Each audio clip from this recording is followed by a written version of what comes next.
number 2. And here's one of the world's biggest number 2 hitters, Dave Parker. And he got the strike right on the knees. That home run he hit off of Stottlemyre in April, he just got the head of the bat out. Of course, as big as he is, he put it over the right field. And it was a matter of the outfielders not determining if it was going or not. It's just to see how far it was going to go, because it went over the right field by a long margin. There's his first breaking ball of the day, and it's way high for a ball. Well, he's a little like his dad in as much as he likes to work in a hurry. We'd like to welcome all of those who have been watching the news bulletins on some of our stations, in particular, I understand, in San Francisco. This is Monty Moore with Ray Fosse, and we are at Exhibition Stadium in Toronto. There's one down here in the top half of the first inning. Louis Polonia struck out against Todd Stottlemyre, and here's Dave Parker. And he fouls that one back.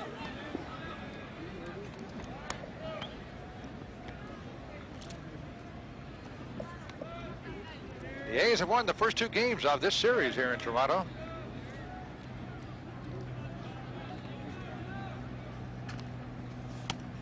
That's ball 4. Look at Parker sling that bat away. He throws the bat farther after walking than anybody I've ever seen. That one went all the way in the dugout. You know what's happening, too? Some of the other players are starting to do it. It's contagious, except that they can't fling it as far as Dave can because of his size and his strength.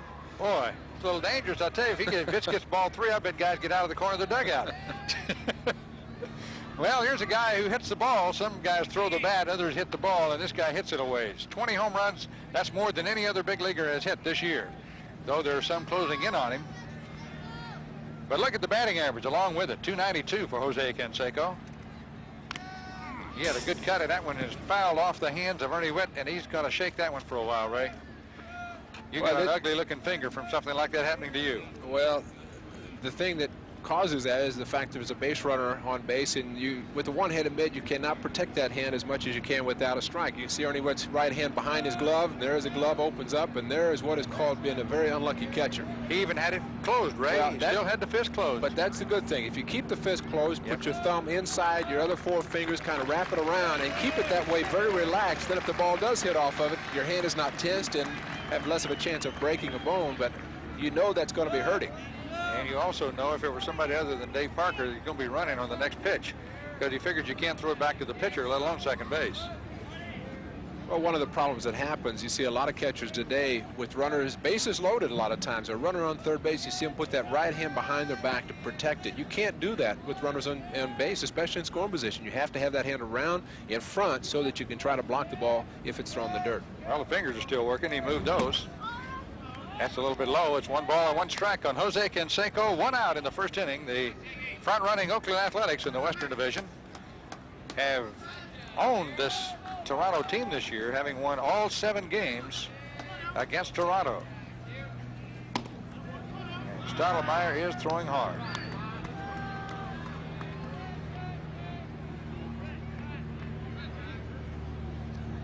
Strange-looking ballpark here in Toronto, I got to tell you. Football stadium converted to baseball, and it'll be a welcome change when they get their new baseball stadium. Jose right through the fastball.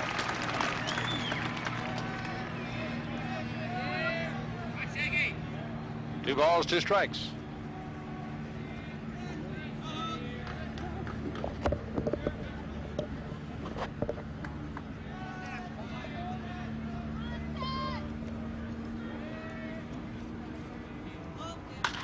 Ball's hit pretty well to left field. You can chalk out number 21 for Canseco. He hit it out of here. And the big guy from Florida has just struck again. Man, did he hit that baseball. As soon as he hit it, like most of those guys who do that, he had the feel and he went into the slow trot. Monty, I'll be very honest with you. A little technical work going on up here, and I was just moving some things. I didn't see this. You didn't see it. No, but you know what? I heard it. I heard. That's what I'm saying. You could hear the crack of the bat. I knew it was gone just by that crack of the bat. That's how hard he hit it. And now I get to see it on the replay. Ball in on him. He tied him up as always. Does not able to extend his arm. That's right.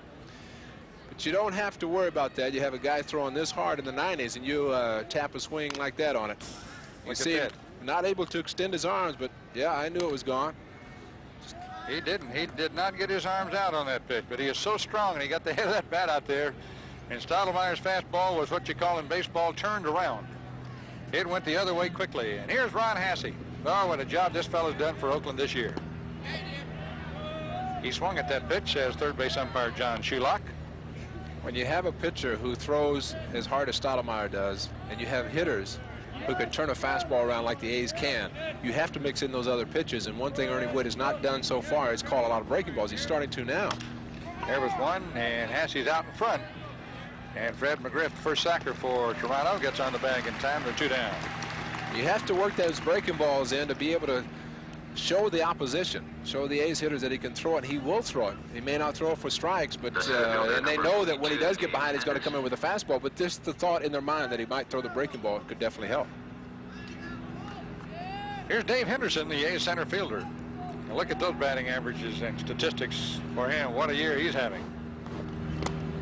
Here's a breaking ball, and it's low for ball 1. I was on a radio talk show from Oklahoma City the other day, Ray, and they were talking to me about the Oakland A's and swing and a miss. And one of the things I get such a kick out of telling about the A's these days is what the new people have done to turn this season around for Oakland. And this is one of the biggest surprises, personally to me, is Dave Henderson. You just don't know how good a guy is in baseball until you see him play every day, I suppose. Well, you know, he made a statement when he was signed by the A's in the spring. He said, if you look down the lineup, you go through Parker, Baylor, McGuire, Canseco, he says, by the time they get to me, I'm going to be seeing a fat pitch. That was his thinking. But the thing that impresses me a lot is the fact that he does think a lot when he's up there. They got him that time. But the A's got Stottlemyre for 2 here in the inning. And the score after half inning in Toronto, 2-0 Oakland. Leading off the second. Sunday, July 17th is Smokey the Bear Helmet Day at the Oakland Coliseum. The first 10,000 kids 15 and under are going to receive an A's helmet, compliment the A's and the U.S. Forest Service. You can charge tickets by phone today by calling any of those numbers you see on the screen. Operators are standing by, even today, and order tickets for that. And here we go now into the last of the second with Kelly Gruber, the third baseman. Well, one of the changes in the Blue Jays lineup today with George Bell hitting third and Kelly Gruber in the 4th spot. That 4th spot last year, Bell's permanent position because the number of the home runs that he hit. But here's a young man that has 50 RBIs, 11 home runs this year. Actually, more home runs than George Bell, more RBIs than Bell. So, this is a young fellow they wanted to come along. They had that platoon system at third base the last few years. And this guy came along, played well in the minor leagues, and they look at his RBI potential, and it changed that situation over there at third base.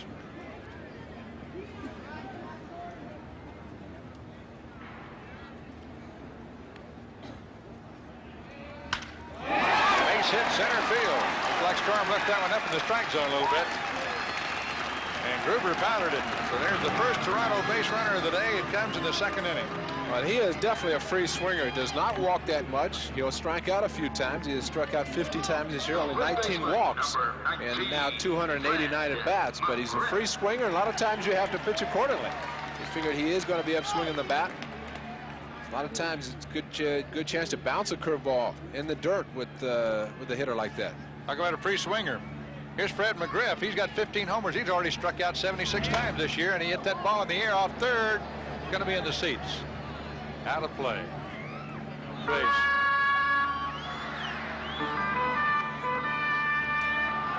Despite the fact the Blue Jays don't have what you could call a real big league stadium, they have had big league crowds ever since they threw out the first ball here, Ray. But quiet crowds. Are they? Oh, they are very quiet. Curveball from Storm's a little low. Dave, Steve was telling me yesterday that the only time the fans here will say something or do something is when they score a run after the fact, you know. So he wants them to be able to get something going and get a rally going. Even now, the big hit for Gruber, just very little talk or anything going on in the stands. And it isn't that Toronto had not had baseball, professional baseball, for all the years before they got the big league. They had some very successful minor league teams up here.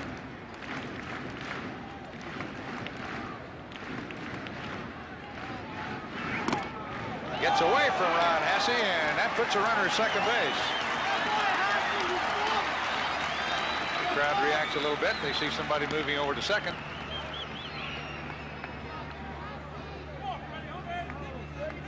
I didn't see that ball bounce. I don't think it did it? Well, you can see it just it did did bounce. They're going to call it a pass ball anyway. Well, it shouldn't be. I think if they saw that replay, they would have seen that it bounced in the dirt.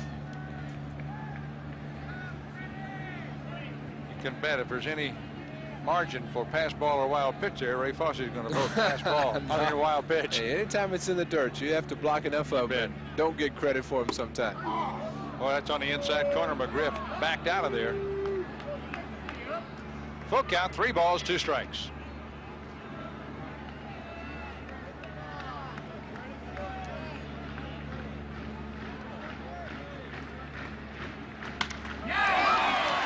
Weiss cannot come up with that one, and the Blue Jays have a run. It's 2-1.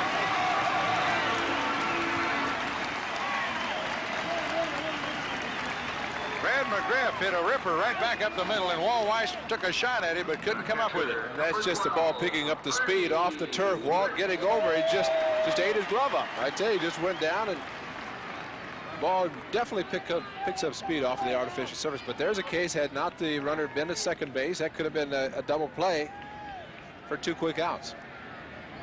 Now here's Ernie Witt, the catcher.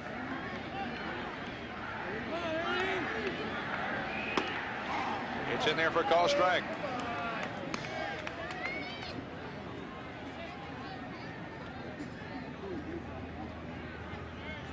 The Blue Jays are starting the second half of their season today, numerically.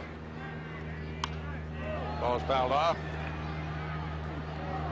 This is game number 82 for them. The A's have played 79, so this is their 80th game of the year. And just a lot of people talking about the A's record and what the A's have to do to win the Western Division, which quite a bit different from the Blue Jays, because they figured out they'd have to win almost 7 out of 10 ball games the rest of the season to win 94 ball games, or 95, which is what they won last year. And that's a pretty healthy winning percentage to finish off the rest of the season.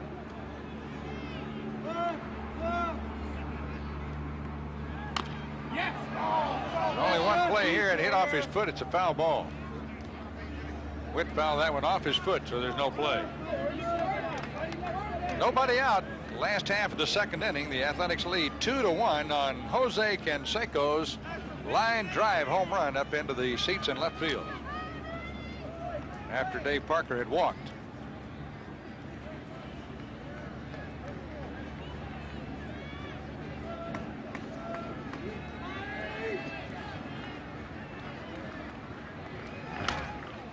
Ernie fouls it off. Well, Ernie's going to have some bruises today. He's already had one off his hand, and now he's had one off his foot. And Storm Davis has to be concerned about his stopping. He was a little quick that time. Yesterday, Jim McKeon called 2 balks on Gene Nelson in a ball game that was 11-3 when he called him on it. So they will call him, definitely, this crew will.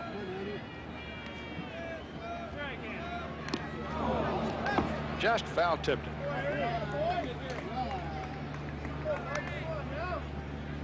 The A's, right after the game today, jump on the charter plane and head out to Cleveland, where there'll be 4 games there and then 4 games in Detroit. So there are 8 games in the next 7 days for the Athletics, and it's taxing the pitching staff to the point that Tony La Russa has named a mystery pitcher for Wednesday's game in Detroit, or in Cleveland. This is just outside. And it could even be someone from the AAA club. They're talking to Carl Keel and keeping in contact with him as far as the pitchers up there. Tony was saying that in his manager show this morning, and they may just bring somebody up for that Wednesday ball game. There's another base hit right up the middle. McGriff is going to hold on at second base, and it's 3 hits in a row here in the second inning off Storm Davis. Well, he's got to stop him. Yesterday, the A's turned in 4 double plays. Ernie Witt likes to pull the ball, and as a result of that, Mike Gallego was playing him to pull. You see how far away Mike Gallego was from that ball, and he hit it right up the middle. Of course, it was an off-speed pitch. I think he was protecting a little with the 2 strikes and hit it perfectly up the middle. And now here's Lloyd Mosby, who's hit 7 homers this year. Takes a strike right on the knees. Boy, the double play ball has jumped up and bit the Blue Jays yesterday 4 times in that game.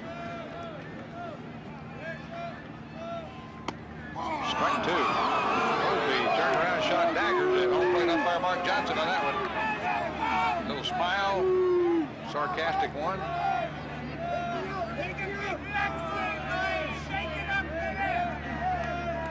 Well, that's what you call a good sinker that caught the outside corner. Not where Ron Hassey caught it. That could be 2 right there. Down to second. They got him there. Gallego to first. Got a pair.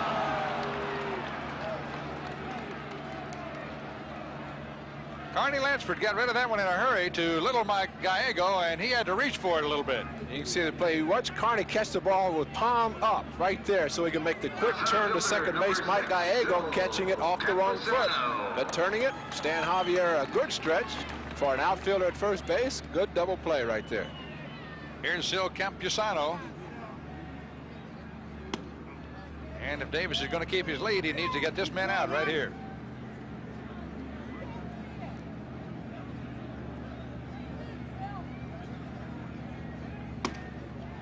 Throwing very hard. He's missed twice at 2-0.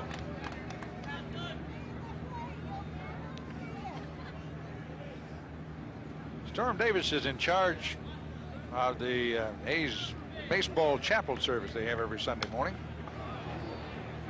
Guest speaker to come in for about a 20-minute service, and the A's have one of the larger chapels in baseball. They had about 15, 16 guys in there today.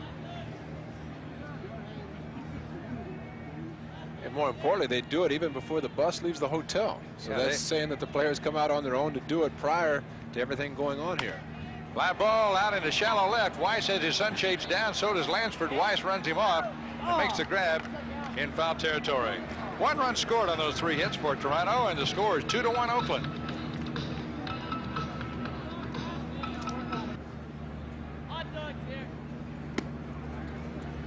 And we go now to the top half of the 3rd inning, and Mike Gallego, the A's second baseman, leads it off. Stottlemyre has struck out 4 batters in the first 2 innings.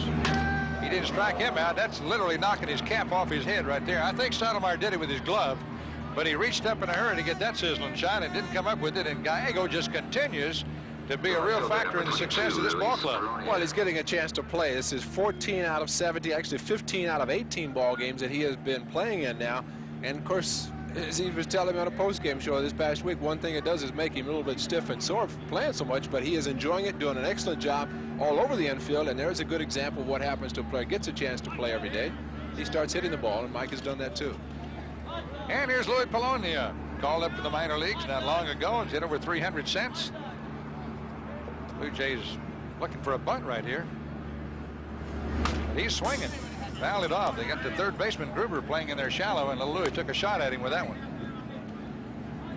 Well, this is an opportunity for Louis Polonia to hit his best way, and that's to hit the ball to the opposite field. As hard as Stottlemyre is throwing, big hole between first and second, but it's going to be tough for Louis to pull the ball right there. Gallego with a good lead at first and driven back in.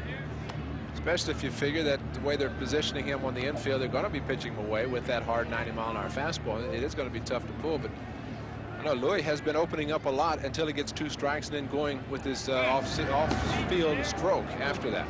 Well, Witt really was moving outside to present the target right then, and he moved out very early before they made that throw back to first base. I don't know if that's indicative of the way they're going to pitch him right here or not.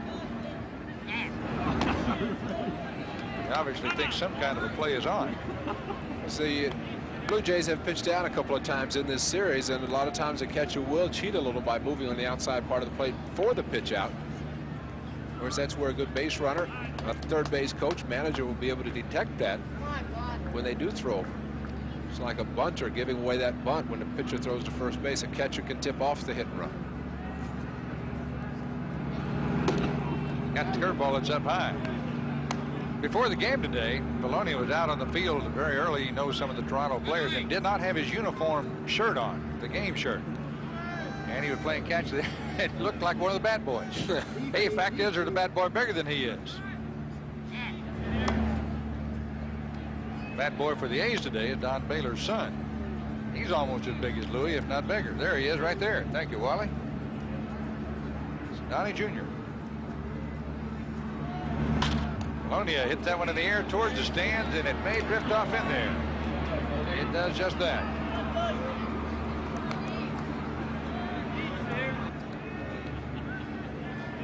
The A's have won 50 games already this year.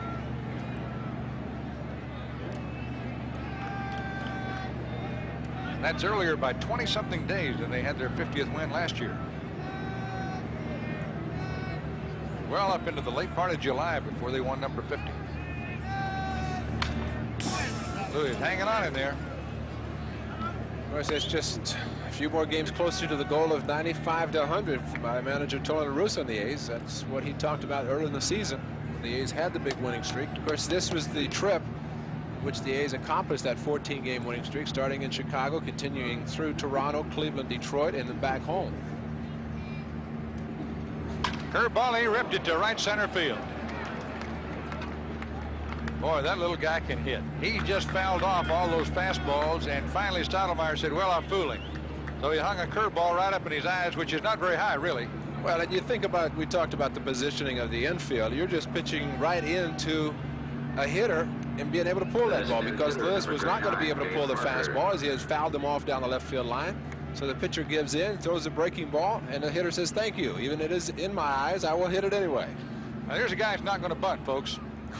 With runners at first and second and nobody down in a 2-1 game. Dave Parker got a walk in the first inning.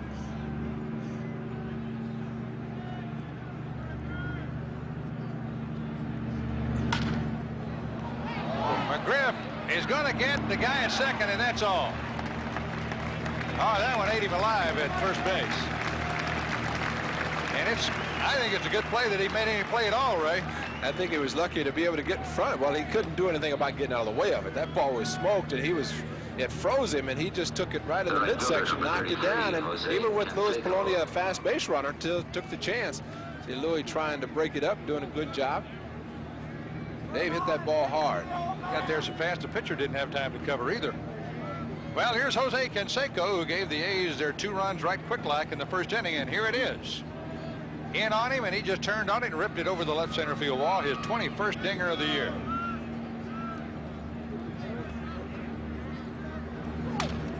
He had another big swing right there. Very similar situation that Stottlemyre had in April against the A's. First 2 hitters for the A's, base hit and run first and third, nobody out. He got pop-ups from Canseco and Parker, and McGuire strikeout. And then a couple of innings later, the roof fell in for him. I think Jose, seeing that fastball the first time, seeing another one. A little bit different situation now in June, actually July, rather than April, when it was a little bit cooler here at the time. Canseco, 20 times this year, has had more than 1 run batted in a game.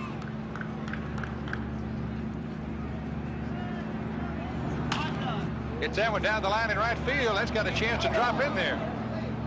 Just foul. And Mosby didn't see it either. Mosby, I start saying, either he's got better eyesight than I have, or he didn't see it because that ball was close to the line. He definitely didn't see it. That ball could have gone forever. He didn't make a move for that ball in right field. Now Jose's got to just fight it off here, flip to right from this guy. That's maybe one reason he didn't see it. Jose spread out wide for 2 strikes and gets straightened up with a fastball right inside. 2-2 now the count.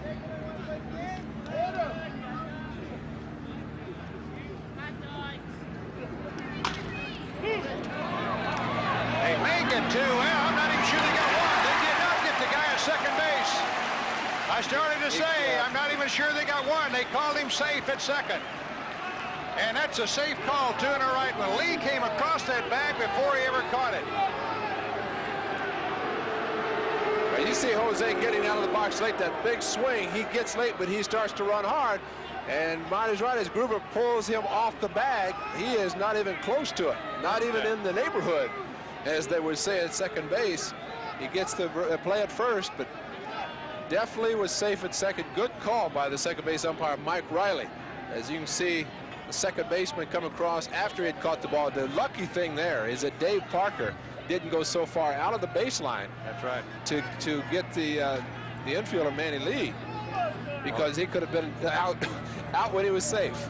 Well, that's as you say, it's a great call. It was not all that hard a one to make because he threw it at second base, and I started to say the out there, and I said, I'm not even sure he got that one, but that time Riley, who was a good umpire. And I think Jimmy Williams, when he sees the replay, he's going to know that that was a good call. It's your job to go out and argue, but especially when it costs your club a run. He's up the runway to hit something. So Canseco gets another run batted in, and here's Ron Hassey with a runner at second base. And I got to tell you, their second baseman is playing in right field for Hassey. This is as deep a second base I've ever seen anybody play, including Dick Green, who made it famous playing out there. Look at that. That's like a roving outfielder in softball.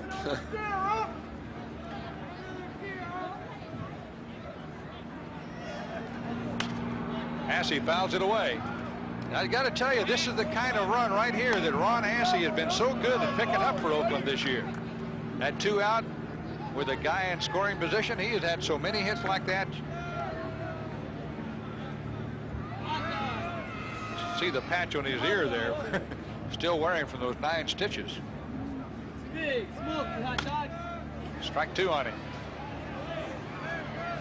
The guy missed one a while ago over here and just got the foul ball. 2 foul balls by Ron Hassey, same area.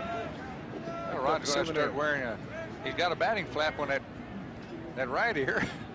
He's going to start wearing one on the other ear to catch with. Put a flap on his ear to catch. Go to turn his head. Her ball is low. 1-2. Held up because I waited to see if they asked for the appeal at third base.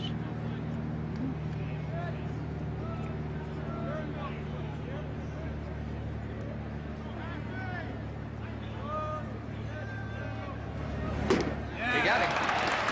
Stottlemyre with his 5th strikeout of the ball game. But the A's get a big run when the Blue Jays blow a double play, and it's 3-1 Oakland.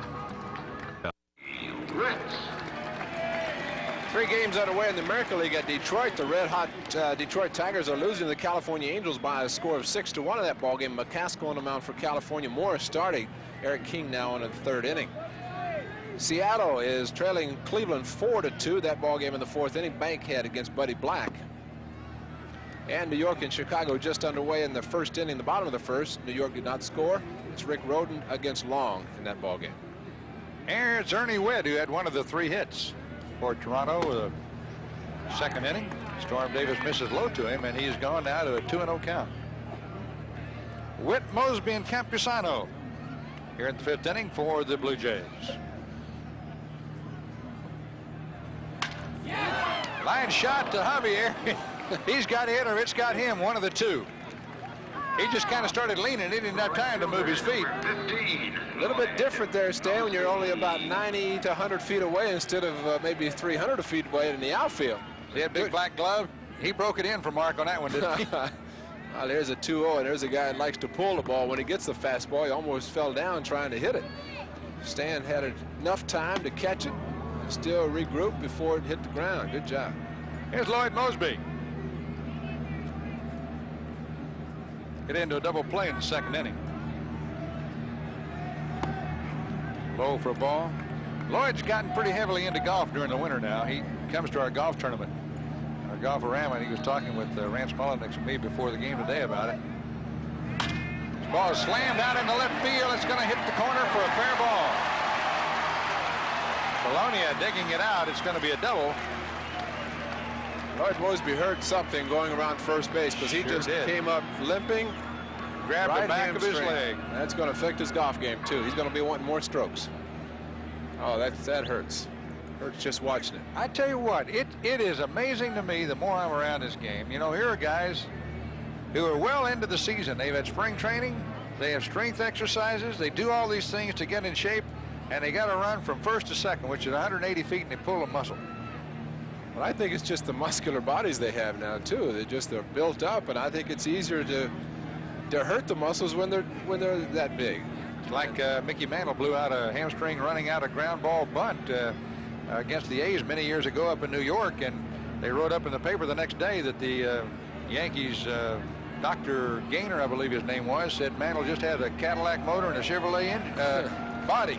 And he said he just blew it out. And it looks like Lloyd did the same thing right there. He'll probably stay in. He was telling me that Claudell Washington has taken up the game of golf very seriously now and has challenged him to a $1,000 match. Which is tip money of these guys, I guess. And he said neither one of us play well enough to pay $1,000 to beat the other one.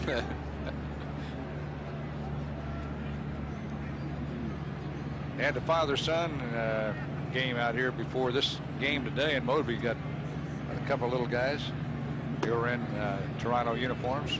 Well, looks like they're going to take him out, Ray. We have to clarify one thing. It's family day. Father, son, daughter. And daughter. They have daughters wife, playing. and mother. Yeah, get them all out there. Rick Leach is going to go in to run for him. We'll go into right field, I'm sure. Ball game, but yet best to get him out in most cases and get some medical treatment. Well, they've hit two balls hard here in this inning off Storm Davis. One caught, the other one not. And here's Sil Campusano. Takes a slider for a call strike right on the knees.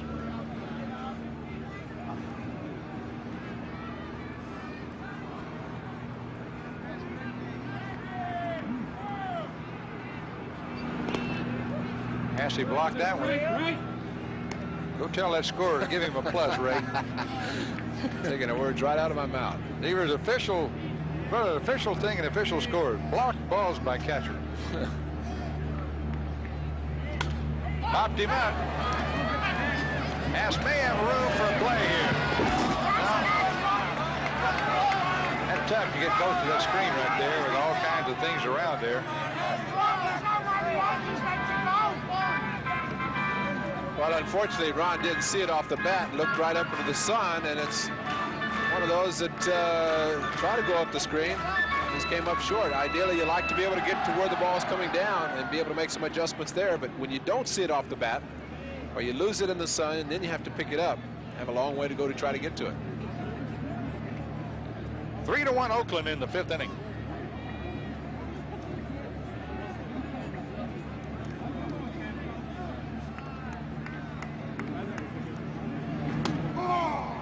He got him. Now that umpire, Mark Johnson, just sort of put it in his face, didn't he? Stepped towards the batter and pumped him out. Watch this move by the umpire. And good curveball by Storm Davis right there. And that's a sign of a good pitcher. You Punch know, him out, ump. Yes, sir. Cavazano was moving away from him. Otherwise, he's going to be knocked out. That's first strikeout. Manny Lee ran up on that one.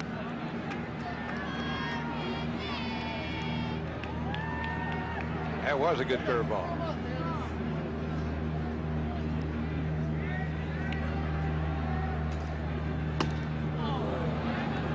Lee after Storm Davis's fastball. Strike two. Good crowd here today. Kind of a crazy ballpark. We'll show it to you when we get a little time. They got football stadium bleachers that run about a mile past the outfield fence. It's outside for a ball. There it is. See where the right field fence? That's where the football stadium keeps on going, or the field keeps on going beyond that.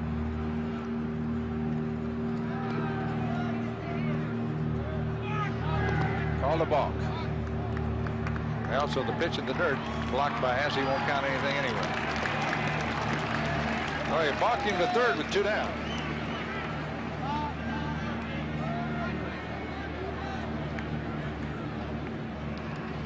Well, we talked before, Storm has been a little bit questionable. Ooh, that was questionable. It's questionable that it was a balk. The thing is, he's been doing it consistently all day. It's not like it's any different. I'm telling you, that thing could have gone to the backstop. Missed outside, and it goes to 2-2 now. Curveball bounced that far on the plate. You might be thinking, well, they won't come back and throw another one with that runner and score at third base. And he threw a fastball right in the wheelhouse, and Manny Lee fouled it off. They were telling me before the game what a great job Hassey has done catching Todd Burns. Oh, there's that curveball, and he had Manny Lee fooled totally and just missed with it. There's a left-handed batter flinching from a right-handed pitcher's curveball. Now watch him. came back and threw it. It just hung up a little too high. Had a good bite on it, good break, but not quick enough. Right up the middle she goes. Base hit.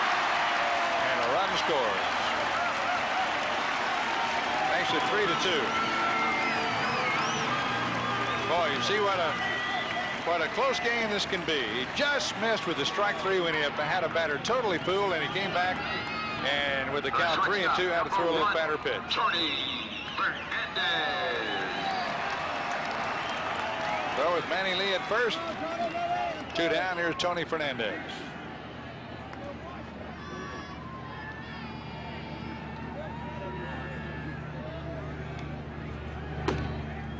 Storms touch him off with a strike.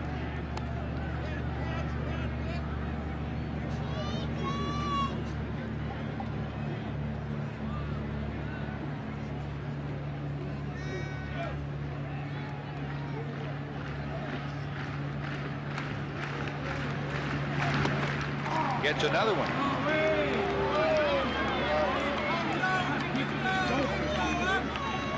Two good fastballs where you want them. I mean, those were right down on the knees. You might not want the next one there. Tony Fernandez has the hitting style of Rod Carew, who just kind of risks everything. Storm turned that one over, luring away. A hitter like that, he gets 2 strikes, and he's just using his wrist just to kind of flick. He doesn't do a lot of movement with the body. He just throws the bat at the ball. Rod had power as well as be able to spray the ball over the field. Golfed that one in the air to right field. Canseco has it spotted in the sun and puts it away. The Blue Jays add a run on 2 hits and leave a man, and after 5 is 3-2 Oakland.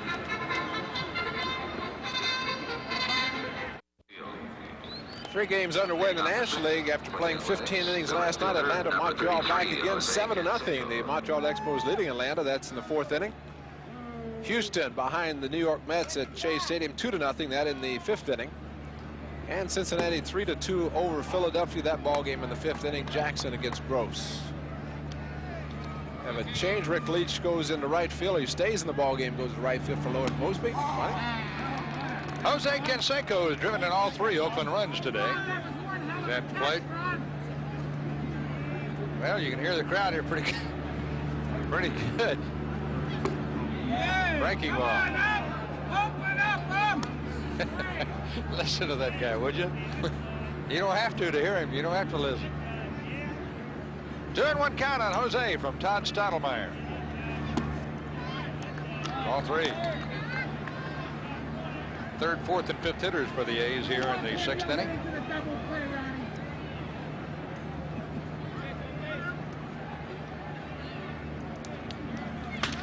Ball's hit deep to center field. And it's got a chance, and there she goes. And Jose knew it too. He stood and watched that one. Stood at home plate. Number 22 for number 33. This big guy is having that MVP kind of year. Okay, it's not too many guys you will see who will stand at home plate and watch a ball that's been hit to center field. No. To left field, right field, yes, but not center field. He knew it was gone, and there was no doubt about it. He's not having a bad day. That's 4 runs batted in, and the A's lead 4-2. Here it is again.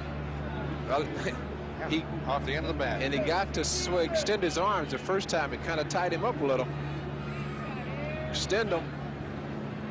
Oh, yes. Yeah, I'll look at this one, too. Ron Hassey cracks one foul off the left side. And a note from the publicity department, that is take a look at Jose Canseco, 22nd home run, 2nd for him today.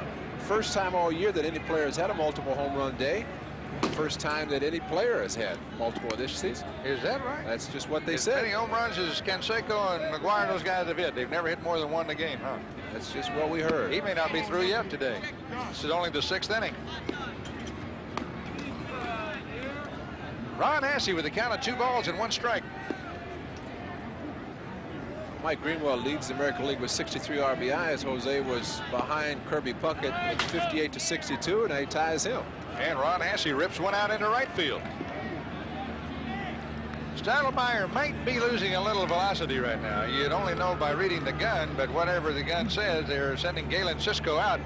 Cisco's one of 2 pitching coaches they have right now in uniform today. Cisco's been substituting for Al Whitmire, who's been sick.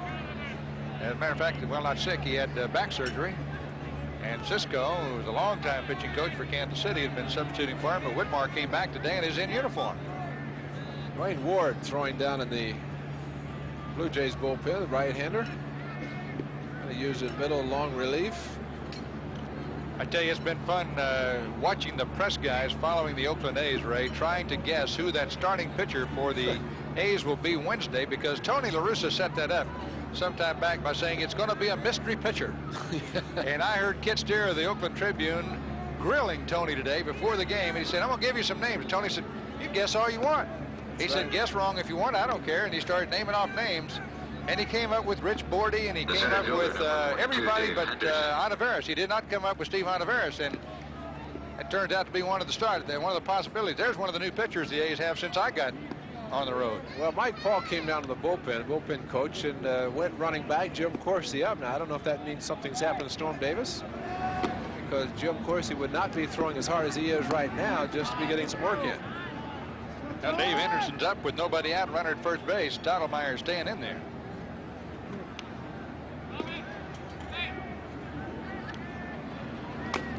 Hit his bat accidentally, fouled off.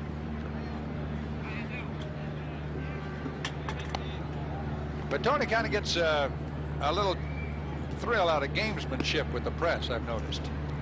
Yeah. And they've got to get up early and stay late to beat him, I'll tell you that. Say, I don't know of any manager besides maybe Sparky Anderson who handles the press as well as Tony La Russa. Well, he definitely has there's a little gap between him and them that he likes to keep for respectability, and they definitely respect it. The beat writers for the A's are good. Strike call to Henderson. Good fastball on the knees inside. 2-2.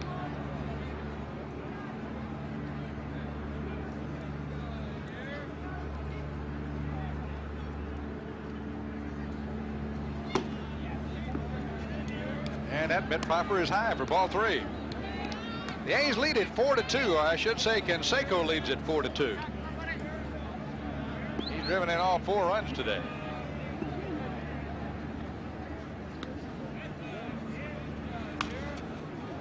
Hindu had a big cut, and that was kind of a breaking ball right there. Oh, and he knew the curveball was coming, had a big swing, and a little upset that he missed it. Flipped that bat up in the air and caught it. That's a fun guy right there you're looking at. Think of the big hits he's had. The extra inning game against the Yankees on national TV. Extra inning hit he had the other night to win a 14-inning game. That's ball 4. Stottlemyre is having trouble here in the 6th. That's his 2nd walk only in the game, and that's going to be the last one, because manager Jimmy Williams has come out and he's calling for help from the bullpen. Well, Ray, this is I know Stottlemyre is disappointed. He's not pitched that badly, but he's behind 4-2 here, and he's reluctantly going to give that ball to the new guy coming in. In fact, he flips it to him. So there's a look at the score. The A's have had 7 hits and 4 runs, and the Blue Jays 5 hits and 2 runs. And while the new pitcher warms up, we'll step out for a few seconds. New pitcher, look at those stats, would you? He's undefeated. Well, he got a good number. He's 5-0. He has 5 saves, making his 34th appearance, all in relief for the Toronto Blue Jays. Got a good live arm, good fastball, the curveball slider. Talking to him yesterday, this is interesting, Monty, during the Equitable Old Timers game played here in Toronto. Wilbur Wood, left-handed knuckleball pitcher, Chicago White Sox. Dwayne Ward was watching him, just admiring still now Wilbur Wood throwing a very good knuckleball. And he said, I've been working on the split finger. He says, the problem with mine, it kind of goes the same way as a knuckleball. It doesn't move. He says, where a lot of the guys throw the split finger, the fork ball, and it will break down. It has a rotation breaking down. But he's working on it and been very successful, as the numbers indicate. Here's Carney Lansford, runners 1st and 2nd. They're looking for the bunt here from Carney. And it's not a bunt exactly. Welcome, Ward. This throw to the plate holds the runner at 3rd, which they would have done anyway. throw from Campusano was not really all that good a throw. They were not going to run from second base Hasse anyway. But this is a comebacker of sorts. Look at that. Oh, and he tried to catch it barehanded, too. Man, ask Bob Welch about First it. baseman number Look 28, at that. Stan Javier. I didn't think there was any chance that Jim Lefebvre was going to send Ron Hasse with nobody out. But there's a pitch right there by Ward that had Carney Lansford been bunting. It was up. It had been a tough pitch to bunt. But Tony La Russa, having the lead, decided to go with the hit, and he did. Javier. Well, that went off. We saw a lot of those line drives like that early in the season when Carney was hot. Matter of fact, everything he hit looked something like that. And we were saying then, nobody could stay as hot as he was. Nobody down. The A's is with a chance to break this one wide open. 1 ball, 1 strike. And we're Stan Javier able to get down the line very quickly. The infield playing halfway. Of course, on artificial surface, you don't have to play all the way in because the ball's going to get to you quickly anyway. So they'll take the chance, probably take the double play if they feel they can turn it. Otherwise, they'll try to get the lead runner home.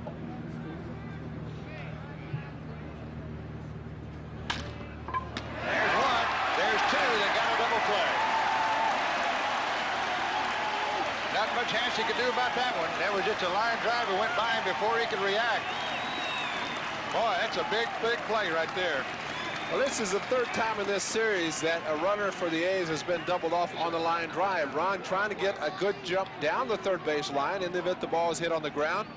And the ball hit very hard and tailor-made for Gruber to be able to take the line drive and get the double play at third.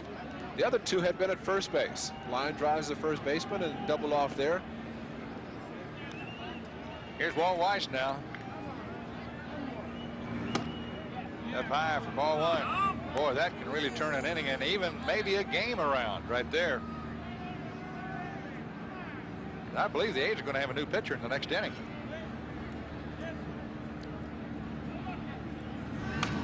Weiss fouls it back. Big time right here to get a base hit.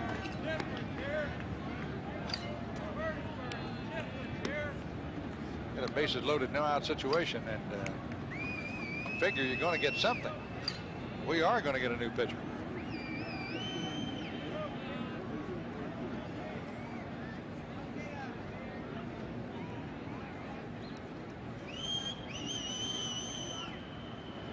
Curveball, strike to Walt Weiss. Walt's been called out on strike twice in this game.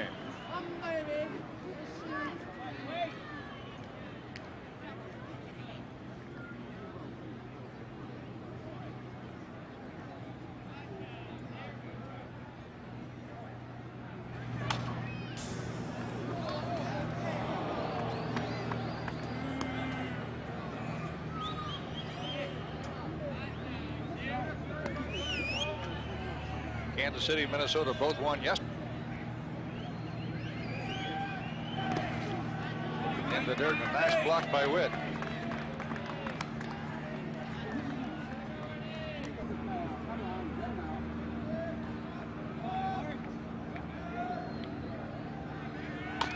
Ball bounces, went out over the mound, out over second into center field, and there's that big hit we were talking about. They got to hurry. Safe at third, and what we were saying, they got to hurry, as Henderson was not going to score before they got Lansford at third if they got him. That was going to be close. That home plate umpire had squared away to look, and he is telling Henderson, as they ask him, that he would not have been safe. And here's the actually hard dirt in front of the home plate, and then picked up speed on the artificial surface.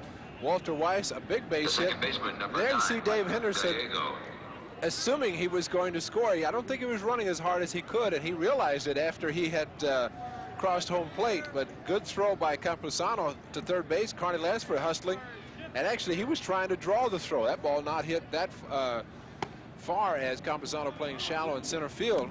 But figured there might be a play at the plate. He was trying to try to draw the throw to third base.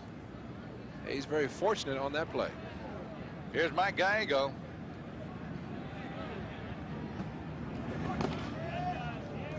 Boy, a big hit for Walt Weiss. He's had a few of those this year, I tell you. Yeah, that's a play I've seen a lot of times over the years where a runner Figures I got it made. He starts coasting towards home, and all of a sudden they nail somebody at second or third before you step on that plate for the third out is made, and it doesn't count. Gallego takes it.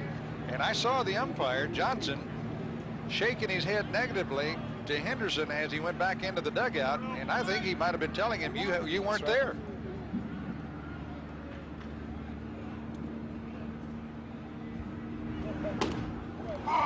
Good strike. 3 balls and 1 strike on Gallego.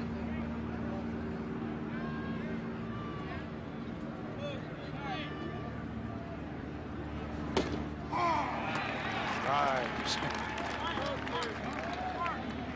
3-2 now. Weiss will take off from first.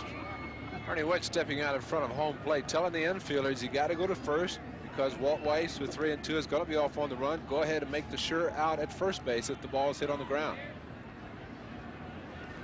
Here's a drive to right center field, a base hit. Weiss is on his way to third now. Lansford scores, and the A's have hit 3 safeties off the new pitcher Ward after Stottlemyre left. And that's coming, actually, 3 of those coming, 2 of them coming. Here's, take a look at Mike Gallego. A fastball might have even been ball 4 up, but he figured the fastball was coming after the tough 3-1 pitch inside. Big hit, Mike Gallego. But you're talking about the hits. 2 of those have come after that line drive to third base and get into double play. So 2 hits coming with 2 outs to score 2 runs for the A's. And it's just incredible, Ray. 1 week ago, you and I were crying in Oakland. Through a doubleheader, we didn't see a run. That far. Now, wait a minute now. Wally was crying. Wally was crying in the truck. All of us, of the A's, didn't score a run in a doubleheader. All of a sudden, it just turned around, and that's what's so great about baseball. There are 161 tomorrows after opening day. I mean, it changes every day, and sometimes 2 and 3 times a day, depending on who's throwing in from out there on the mound. So Stottlemyre's charged with 5 runs through his 5 innings of work. And here's Louis Polonia. Ball 1.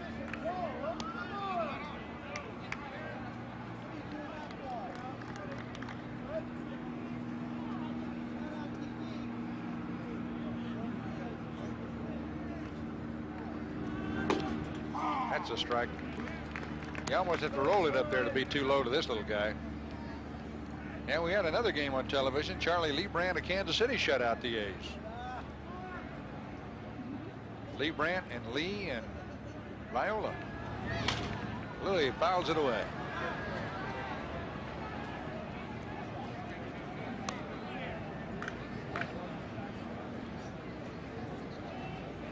How about Al Leiter and Neil Allen? They did it too, didn't they? Or mostly Neil Allen anyway, but that's a different story. That's past. The other guy was a big left-hander, Candelaria.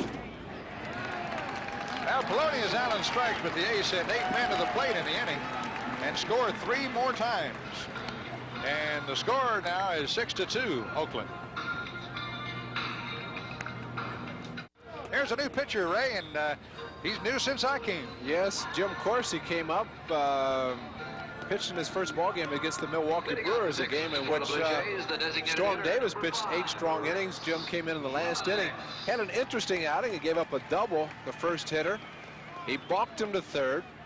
He walked the hitter intentionally, then went on to get 2 outs. So he ended up not giving up a run in that inning. His first start, did a very good job. Sinker slider pitcher. There's the first pitch, and it bounced by Rance Smoleniks right through no man's land into center field for a base hit. I was asking Tony La Russa before the ball game about Corsi, and he said, well, you would best relate to the fact that I compare him to Bob Locker, who threw a hard, heavy sinker. He said, that's what this guy throws. The left fielder, number 11, George Bell. As we talk, Rick Honeycutt throwing now in the Oakland bullpen. Yeah, he started, as a matter of fact, when Corsi came to the mound, which would indicate that you may not expect this guy to go too long. He'd been a short reliever down in Tacoma, I understand. Well, you have 2 right-handers in George Bell and Kelly Gruber. Then you get to the left-handed hitters in McGriff, Witt, and Leach. Yeah, there's the slider, strike 1. Got kind of a unique little leg kick there. I asked asked Todd Burns about Corsi because they had been teammates, and he said, I'll tell you, he has been a tough reliever for us in Tacoma. Slider again. 1 ball, 1 strike on George Bell, who twice has grounded to short in this game. Listen carefully. George Bell is having a little conversation with home plate umpire Mark Johnson. You might hear a few words. Slider again, and he had him out on the front foot going for that one. Cito Gaston, the hitting coach for the Toronto Blue Jays, saying that one thing George Bell, after hitting 40 some odd home runs last year, having a big MVP year, that he has not made a lot of changes in his style of hitting. The pitchers and catchers are calling different ball games, but he has not adapted, made too many changes.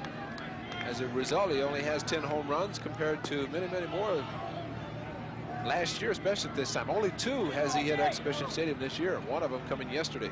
He's the only Blue Jays player ever voted by the fans into the All-Star game.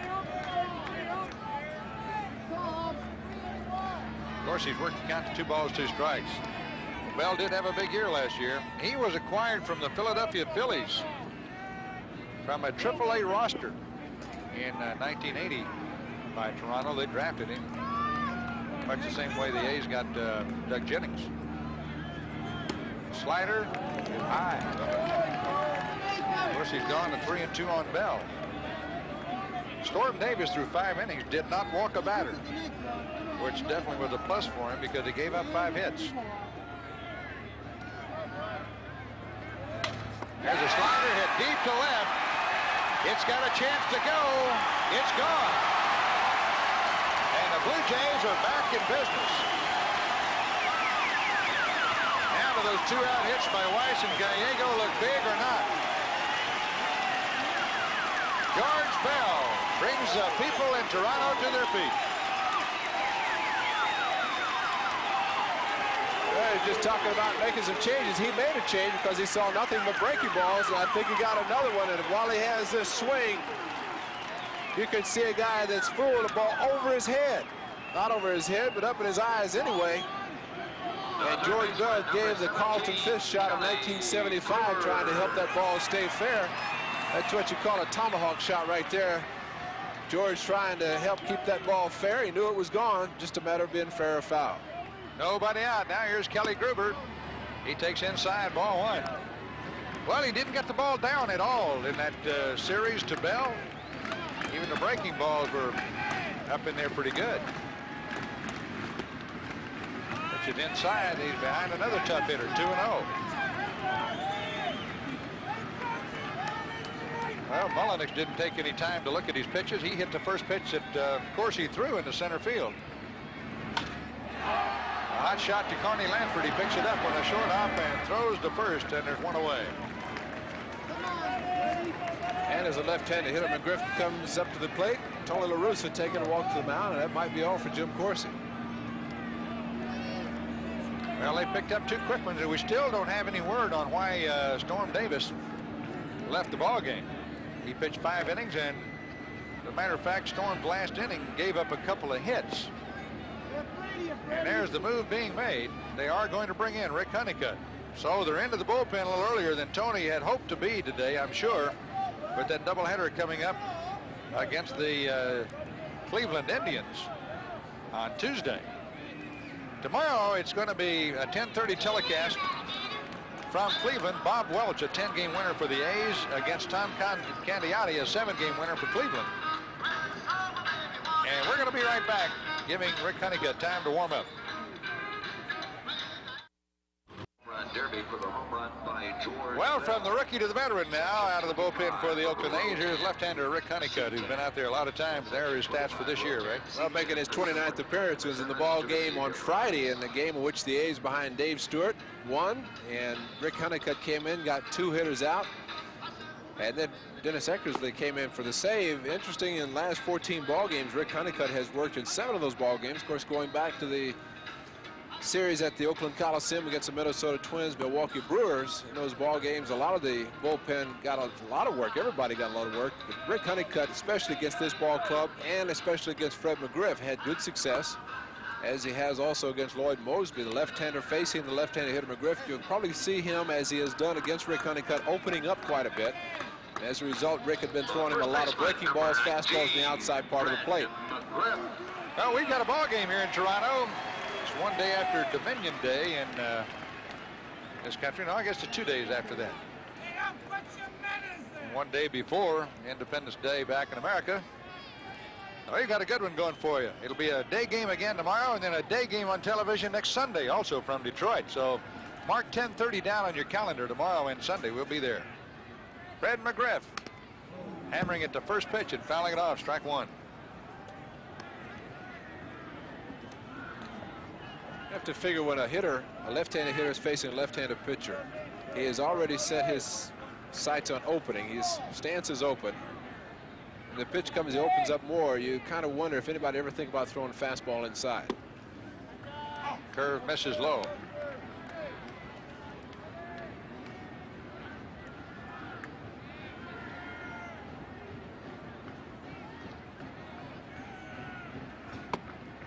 Hard slider outside.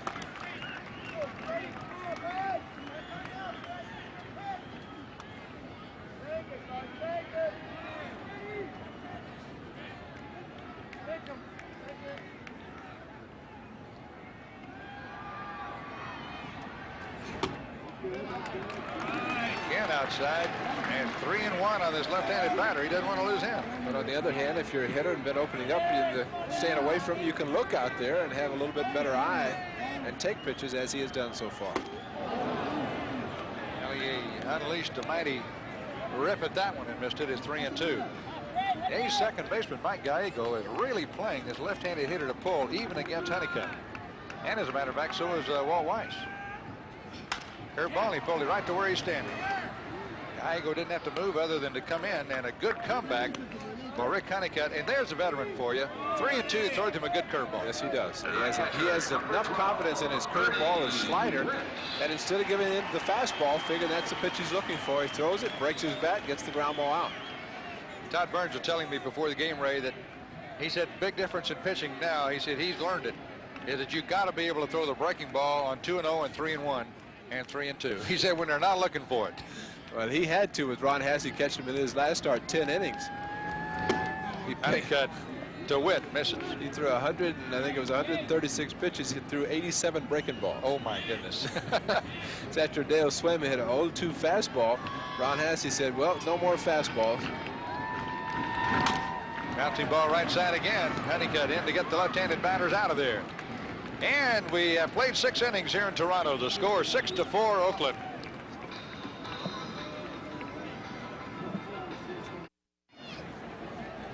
Updating the scores in the American League, California still leading at Detroit. Now the score is 8-2. That ball game in the bottom of the 7th inning. McCaskill still on the mound for Detroit. Trujillo has now come on for the Detroit Tigers. Did I say McCaskill for California? That's what I meant. Seattle 5-4 over Cleveland. They're in the 7th inning there. Bankhead on the mound for Seattle. Black started. Perlman now on for Cleveland.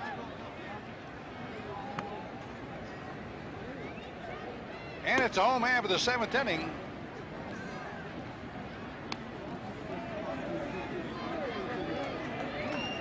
Got Barfield pinch hitting for Leach.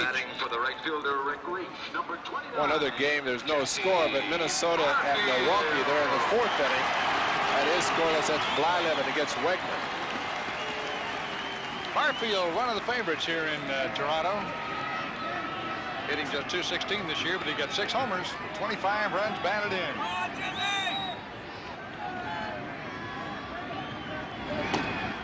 Strike call.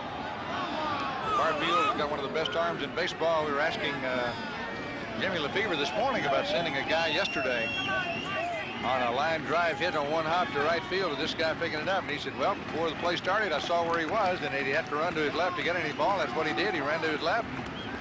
He sent a runner, and we scored. Honeycutt gets a strike on him. It's 0-2. And that's Jimmy Lefebvre. He's always aware of everything that's going on. Knowing where they're positioning, he tested Dave Winfield's arm, won a ball game. Thing is, you test those guys, they look up, they're a little surprised. This man has led the league in assists for so many years.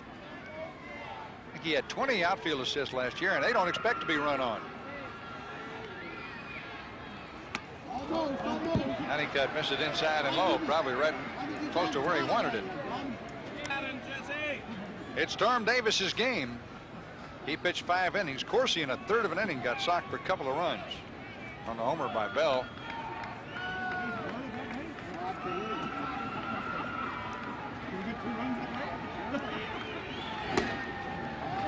Taking a shot at the outside. He missed with it. 2-2. Mosby started, pulled up lame after hitting a double in the 5th inning.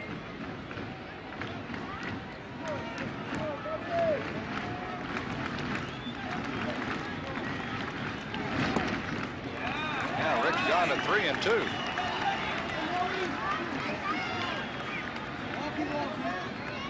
Batting average on 3 and 2 pitches is about 150 points higher than on about any other count in baseball. Ball's hit down the line in right field. Canseco will not get there. And it's a home run off the foul pole. Barfield hit a home run off the foul pole, and that makes it 6-5. That 3-2 count again. Remember, he had him down at no balls and 2 strikes.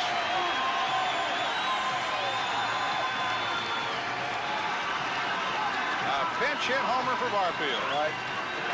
I tell you, I can't believe this ball went out. I kept waiting for it to go in the stands foul because it was pushing that way. Jose playing in right center.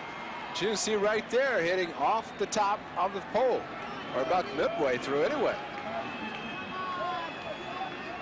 Here's Sil Campusano, and the Blue Jays, who were down by 4 runs, are coming back. Boy, that count is so important in baseball. 2 quick strikes on a big hitter like that, and you start trying to get him to chase a bad one, and they just don't do that often. There's another one.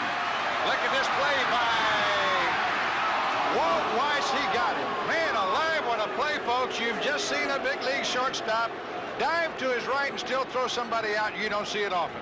On artificial surface, too. That ball, and Campusano can run. I think he hesitated just a second, thinking he might have a hit. But watch him get up quick and then make the gun, the throw, and make a great play. That was an outstanding play. And I know Tony Kubek in the booth next to us has to be really admiring that play, because Tony, a good shortstop himself.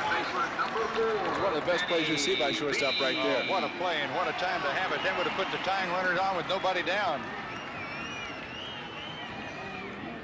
Well, the kid just continues to make the plays. And you don't see many shortstops diving to their right. Here's Manny Lee. Takes outside, ball 1.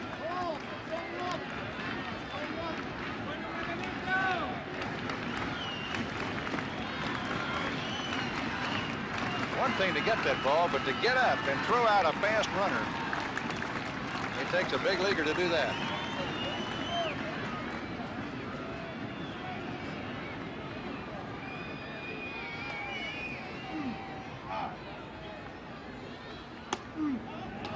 Ball 2.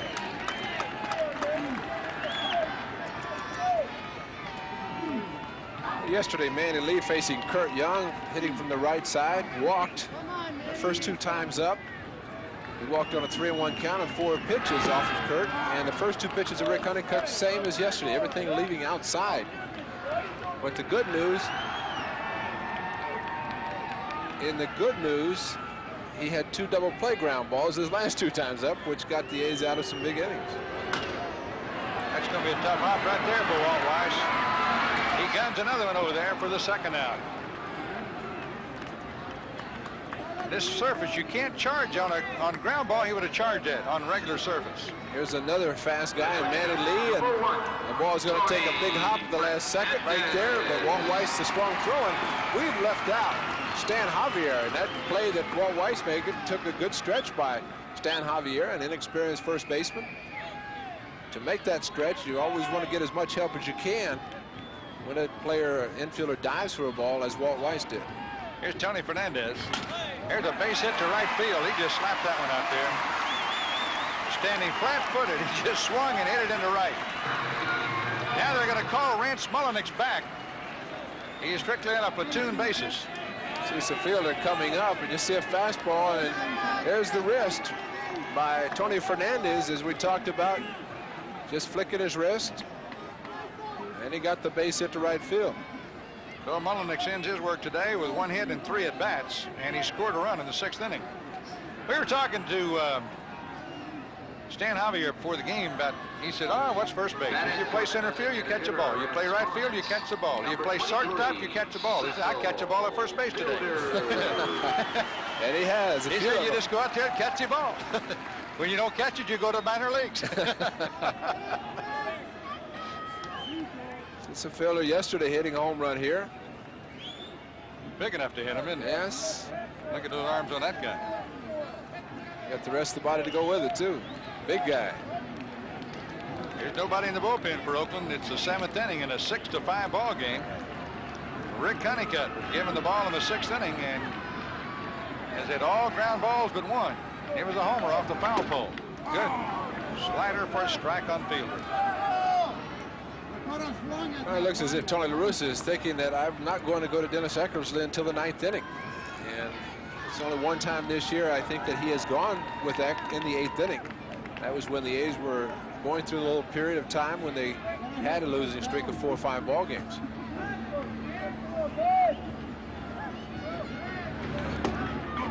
Just a little low. Well, with 8 games coming up there in a 7-day period, you can't very well go to your short reliever too often, for too long anyway. Because there's possibility a guy like that could be used twice for short work on the same day if he's fresh. So Tony's done a good job of keeping Eck fresh all year long. So you think beyond 1 day in this game. Foul back, it's 1 ball, 2 strikes. 2 down, 7th inning. Monty Moore with Ray Fosse on the A's television network in Toronto, Canada.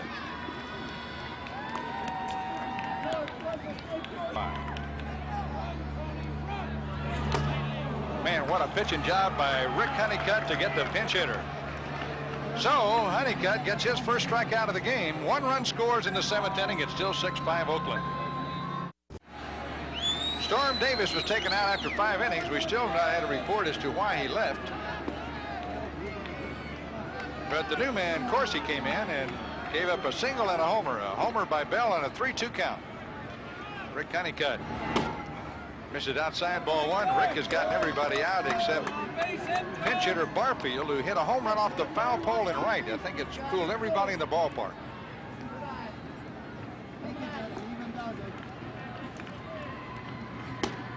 Strike, it's in there.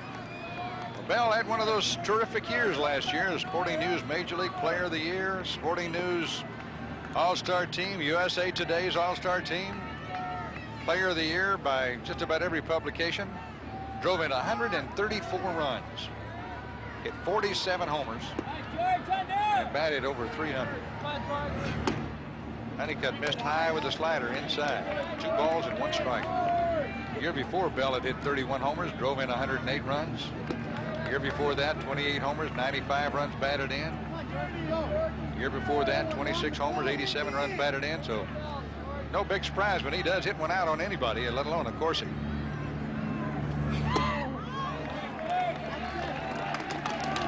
Leaning a little bit on that one, and the count runs out to 3-1. So Honeycutt's going to have to make a tough pitch here. Incidentally, the A's bullpen, in case you're wondering, is active.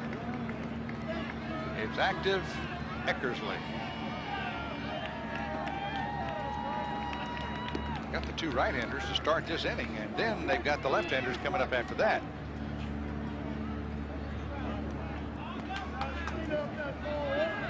Crowd here today, 32,329. There's the Eck. And he's throwing hard, and I think he's ready if you want to use him. Oh, what a pitch. 3-2. Threw him a slider on a 3-2 count and wrapped it right around his fist. That's very similar to what's been happening to Mark McGwire. He's had a lot of breaking balls when he's ahead in the count. Pitcher's just not giving in to an MVP player, to a hitter who hits 49 home runs. Hey, now they're asking for the ball. Hey, George Bell's thinking that Rick Honeycutt's doing something with the baseball. Because that ball, just 3-1 pitch, was a strike. See Bell looking out at him. keeping his eyes on Rick Honeycutt. And Well, Hassey's spent 30 seconds wiping it off on his pant legs over there anything in it. That umpire's already told him he's going to throw it out. Rick might get the chainsaw out. Just go for it. Well, if there were anything on it, Hassey made doggone sure they weren't going to find it. He went to the backstop. That's popped up. And if they can find it in the sunshine, one of the good guys ought to get it. That's Canseco calling. And he runs the midget off and makes the catch. Good job of Jose Canseco. That ball up, and Mike Gallego was there, but he was backpedaling. But the ball's still moving on him. Canseco's still limping, Ray. You can see him favoring his right leg, running around. This turf has to be affecting him. He is he DH'd one game, but yet he's been out there and just running on this hard surface with the knee problems that he's had. Has to definitely be affected. Well, he's had the answer today to not have to run very far. He just hits it and walks. Kelly Gruber. Honeycutt misses inside and low, ball one. Gruber got the first run for the Blue Jays in the second inning. He got a single, went to second on a pass ball, scored on Fred McGriff's single.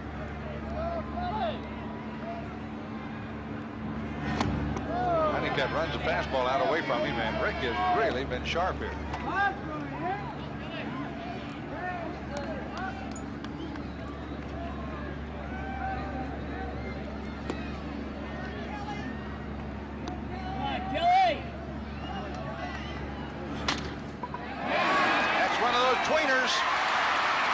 Base hit for Gruber with one out. That puts the tying runner on and brings up the left-handers now. Boy, baseball's a different game on this artificial surface. Been about 4 or 5 of those today. Well, that's why it's ridiculous. If you're not a home run hitter, it's ridiculous to try to hit the ball in the air when you can use this turf. Well, it just picks up speed here. Mike Gallego trying to make similar play that Walt Weiss did earlier. And as high as he got off the ground, as hard as he came down, that had to hurt him a little bit. He's checking his right hand right now. Fred McGriff. He's 1 for 3 today.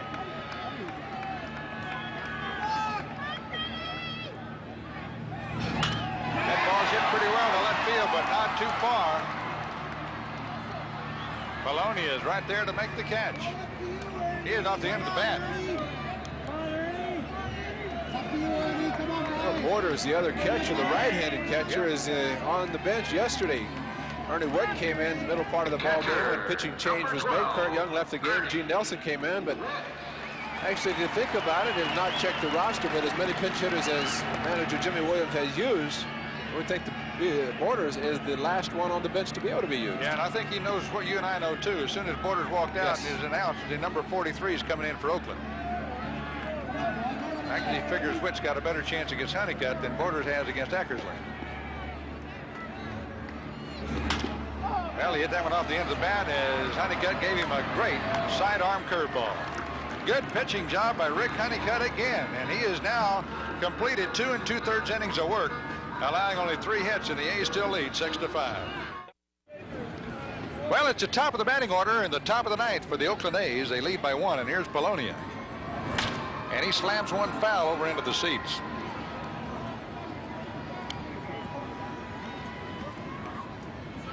Well, some good relief pitching today by both ball clubs. Here, Ward coming in and setting the A's down after scoring 3 in the 6th inning. Bologna hits in the air down the line in left field and foul. Of course, Rick Honeycutt doing an excellent job, especially the last inning, facing 2 tough right-handed hitters and George Bell and Gruber. I have to think that with the right-handed hitter Jesse Barfield leading off in the bottom half of the inning, Eckersley is not throwing now. Bologna took a long look at that one. He went by and he sort of leaned in and looked at that one. What's your manners, you bum? Listen to that guy. That's an escapee from Brooklyn. He's up here on vacation for Brooklyn. That ball's hit to left field, but the little guy can't hit it out on that side. Farrell makes the catch, and there's 1 out here in the 9th. And that'll bring on Don Baylor. And with 1 out, Dennis Eckersley is getting up, so it looks as if he will be coming in the bottom of the 9th.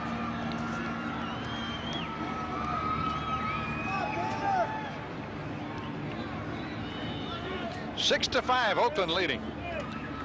2 home runs by Jose Canseco today. Side, ball 1. The A's won Friday in a low-scoring 2-1 affair. Yesterday, 11-3. 2 balls and no strikes on Don Baylor, who came on as a pinch hitter for Dave Parker in the 5th inning. Parker jammed his thumb. Hope it's not too bad. Those things are hard to heal. Could use him at Tiger Stadium with that short right field porch. Baylor pops it up. Griff makes the catch, and there are 2 down in the 9th.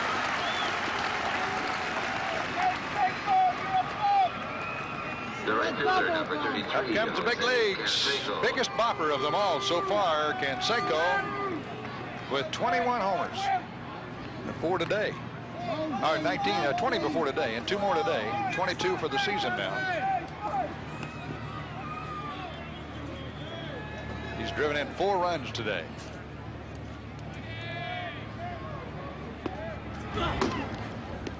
High slider, ball 1. Dwayne Ward has pitched pretty well since that first inning. He came on in relief in the 6th. He gave up 3 hits in that inning. Ball 2. He's thrown in 2 sliders. Not too long ago, Jose Canseco came out in the paper 40-40. Nothing wrong with that. I'll go for those numbers. He has 22 home runs, 22 stolen bases as of right now.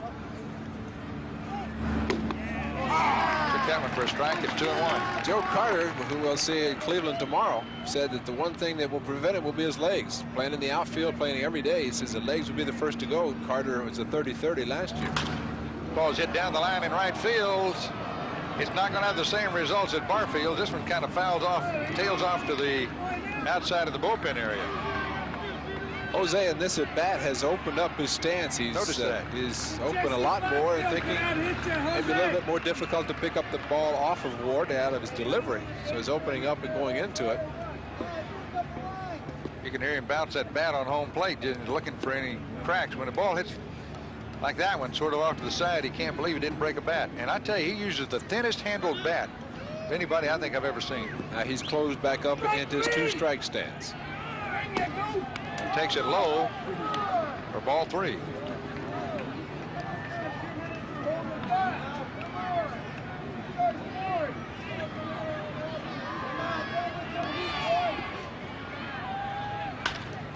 Oh, my goodness, look at that. Gruber got almost dehorned. Well, it's 3 up, 3 down, and we go to the Holden Dennis Eckersley. Last half of the 9th inning. It's 6-5, Oakland. Well, we go to the last half of the 9th. The A's have made a couple of defensive switches. There's the principal one, of course. That's out on the mound, where Dennis Eckersley has 24 saves this year. Javier moves from first base to left field. And Mark McGuire comes off the bench and goes to play first base, giving us a little bigger target over there at first. Dennis Eckersley, who got number 24 here in that 2-1 game the other night. Did he have a tough time doing it? No, he didn't. Friday afternoon, he only faced 4 batters. He walked 1. That's after, let's see, he faced McGriff in that inning, the only left-hander, after getting fielder who pitched it, Bill, and then he pitched around McGriff with the 1-run lead, got Kelly Gruber to fly out to right field. So he's well rested, having only thrown in that ball game 18 pitches. He minimizes his pitching. I think that's the reason he's able to bounce back as much as he is. He limits how much he throws in the bullpen just to get loose, so when he comes in the ball game, he's got it all. And he's not one of those pitchers that comes in and gets 2 strikes and then starts nibbling around, and first thing you know is 3 and 2. He just goes after you 3 strikes right now. And you have to think Jesse Barfield hitting the foul pole in his last at bat, the home run off of Rick Honeycutt, a fastball away. Here's a pitcher who is throwing most of the pitches away to the right-handers. And Barfield might be trying to go that way again. There it is. This guy comes out of the bullpen throwing super quality strikes on the first pitch almost every time he comes out of there. Now, that wasn't just a strike, people. That was something with something on it.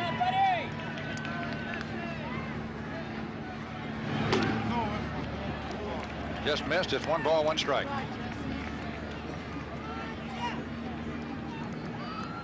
A's are playing deep. on the infield and the outfield. Nelson Liriano out in the on-deck circle, probably the hit for Campusano. Here's the sidearm slider, and he got it up and a little bit more in than he wanted. I'm sure Dennis didn't like that pitch. Jesse Barfield's hands on his hip, thinking, yes, you're right. It was not that quality pitch, but just missed it. And of course, that's what a Dennis Eckersley does to you, too. He throws your pitch, you know that he's going to be painting the black. And then when he does not make the one pitch, you get it and you miss it. Now try to guess with this one, 1 and 2.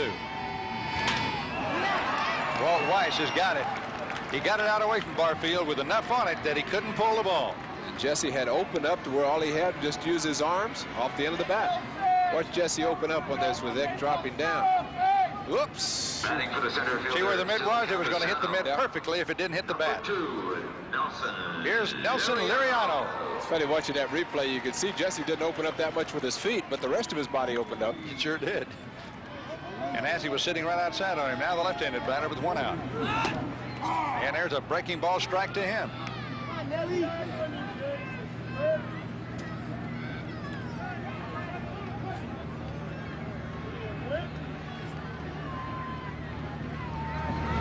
Slider again, strike 2.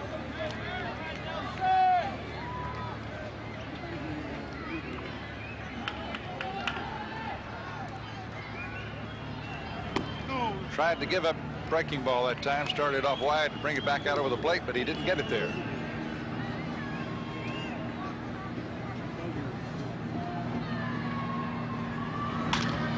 Bouncing ball to Walt Weiss, dirty hop, but he clean picks it. Throws to first, and so does Mark McGuire pick one out of the dirt.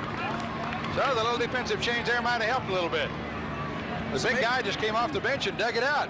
He does a good job over there, stretching as well as digging them out. And I tell you, it's tough when you get a tough hop like that at second base. At shortstop, that ball came up. You see, kind of ate him up a little, and so that throws off your timing when you make the throw to first base. And McGuire dug it out there. You can see the puff of dirt come out of that. Now here's Manny Lee with 2 out of the 9th. And Eck starts him off with a bullet-like fastball. Tell you what, the fans are exiting this ballpark.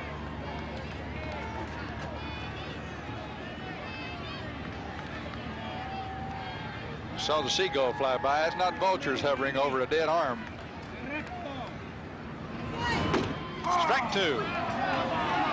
Man, is this guy a strike throwing machine? And Eck is pumped right now. You can just see it. He's ready.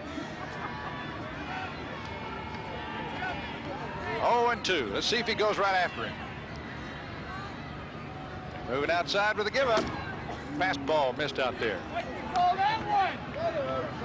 Give another Goober dribble. A's 1 out away from their 8th consecutive win over Toronto this year. Tried to bring that breaking ball back in. He's now worked the count to 2-2. Not that he's pitched anything like waste pitches here, just wanted to make quality pitches. He wanted to get him on that fastball just close enough, and he didn't swing at it.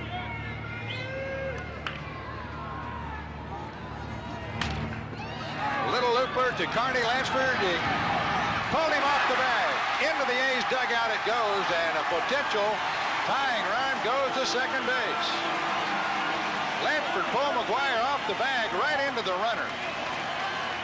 Wow, big break there for Toronto. Okay, there are 2 balls. The last 2 balls hit on the infield. It's terrible. All you're going to see is a throw here. You didn't see the ground ball, but the ball is sinking back in. Mark trying to catch the ball and make the tag at the same time, and by doing so, he hit the runner and pushed it into the dugout. Well, now Eckersley's really got to get pumped. He's got a left-handed slap hitter in Tony Fernandez, and a base hit here could tie the game. That ball by Manny Lee off the end of the bat had that funny spin going to Carney Lansford, and as we mentioned with Walt Weiss, just throws the timing off. Comes in there with a good fastball strike. And Carney dropped down a little sidearm throwing that ball, and that made it tail away from Mark McGuire. Mark could have reached and caught it had not the runner been coming in there. 1 strike count on Lee. 2 out, last of the 9th. That's a ball. Well, Lansford has made very, very few errors this year.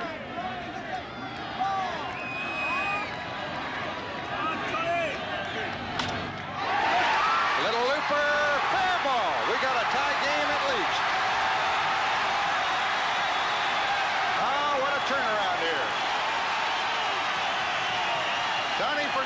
we said, a little slap hitting type. Slapped one out over third. It was fair by less than a foot. Well, we talked about the wrist. There it is. Fastball down, sinking away. He just slapped his wrist at it.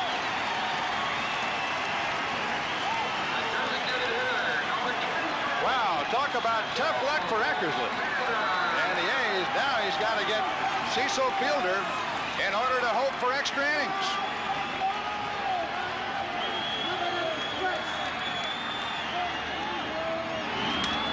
Fly ball to center field, hit deep, but Henderson should have it. We're going into extra innings. Well, a very unusual happenstance where the A's lose one on defense. We're going to go to the 10th. It's all tied at 6. There's a new pitcher. He hasn't won any games, but he saved 16, and Ray Fosse knows a lot about him. Didn't win a ball game last year either, but yet he had a lot of saves. And interesting thing now, bringing Tom Hickey in, figuring that Jimmy Williams figuring that if he can get the A's out, then they have a chance in their bottom half of the inning to win. And that's how you use your stopper in an extra inning ball game, especially if you're the home team. But he can throw the heat, throws the fastball, he'll throw the forkball as well, and he will occasionally drop down, which is even worse to right-handed hitters. Well, he's got 3 big ones here in this inning. Baylor, Canseco, and Steinbach, and the count on Don Baylor now is 1-1. Wells pitched 2 innings, gave up 2 hits, but no runs. Baylor, hot. Swing. Henke throws hard. He gets that ball well up into the 90s. He has only thrown 1 home run ball this year in 33 innings of work. Not a whole lot of innings he's worked this year, Ray. Of course, they hadn't been in enough leads in a lot of games. Baylor fouls it off. 1 home run he's given up. We talk about Dennis Eckersley being the A's stopper. Anytime you have a guy, you want to bring him only when you're going to try to save a ball game. And if your club isn't ahead, you not too good of a chance to bring him in. Baylor fouls it off. Hard to get real good swings off this guy. He throws that hard sinker, got the good slider. You're always conscious of the fact that he can throw that 90-mile-an-hour fastball right under your chin.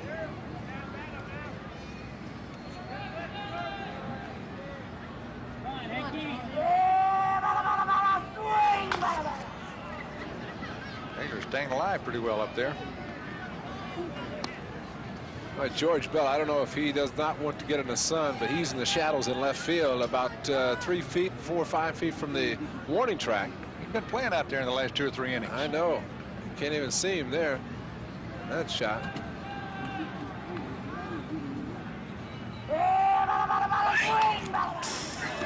John had a good cut at that pitch. Thing is about a ball hit like that, you're giving the chance for the hitter to get the base hit in front of you, figuring the ball hit over your head, it's going to be a home run anyway.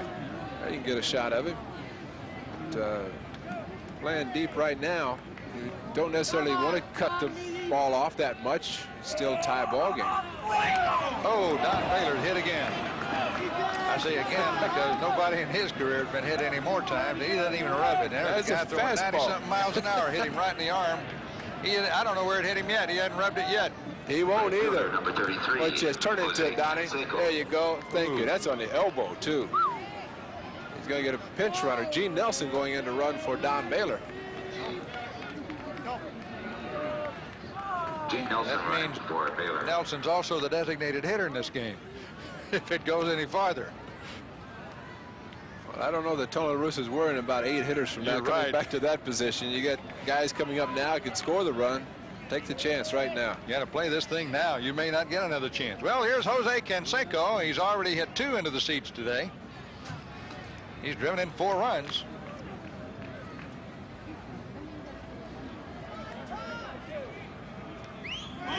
He's going.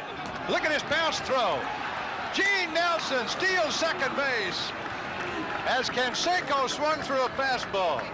Well, what do you know about that? Element of surprise right there, and I've been back there, Jose, looking at Borders saying, what's the matter?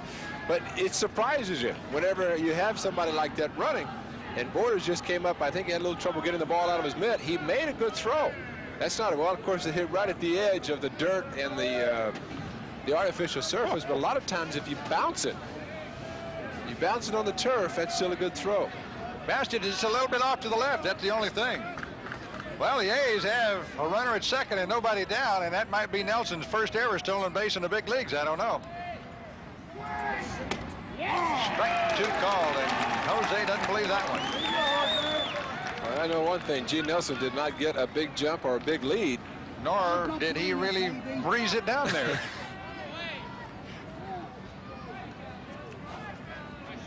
Oh, Canseco now. He's not one of those guys just trying to give himself up here and hit the right side, though. With 2 strikes, he'll be trying to make some contact here. And he did spread out. He had opened up again, as he did the last time. Uh-oh, look out, Gino. Nelson didn't see the ball get away from the catcher. Jose threw his arms up to get out of the way of that thing. That's all right, Gino. I mean, that's you don't want to be taking chances anyway, but here's Jose just trying to get out of the way of the ball there. Baylor may let him hit him. Not very many guys will. I tell you, when you're at second base, it's tough to tell how far that ball got away from the catcher, too. Inexperienced, you definitely don't want to try to do something foolish and not only get thrown out, get hurt on top of it. There she goes, folks. There's number 3 in this game. Jose, put a tape measure on that one, IBM. Mercy alive. Think it upset him a little bit that he threw up and in? Boy. It is incredible to watch this man hit a baseball. That thing went 35 or 40 rows up in the left field stands. And there's a forearm bash. There's another one. And Gene Nelson, look at that ladder. Boy, would you like to be in the dugout and hear those guys get on Nelson right now? Well, I think they'd rather wait to get in the clubhouse and celebrate a victory before they do it. Watch this swing on Jose Canseco. He tied him up again. Yep, inside. Just like the first time. What'd you say about only giving up 1 home run this year? Yeah, well, now he's giving up 2.5. You see there when he had to bring his arms in, I think Jose said, well, there's 3. First time in his career that he's hit 3 home runs in a ball game. Perfect day to do it, Jose. And he's getting consistent with the way he drops his bat like that, too. Well, he didn't have practice, for goodness sakes. It's a pretty good franchise you saw in your picture right there, McGuire and Canseco. Well, he's hit 2 off Stottlemyre and 1 off Hinkie today.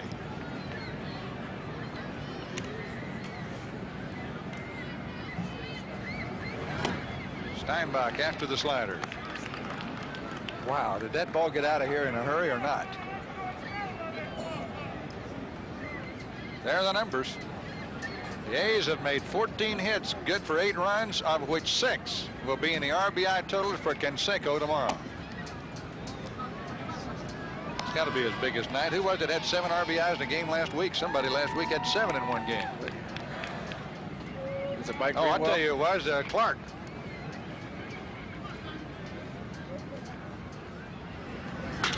Steinbach hits one to the ground to Fernandez.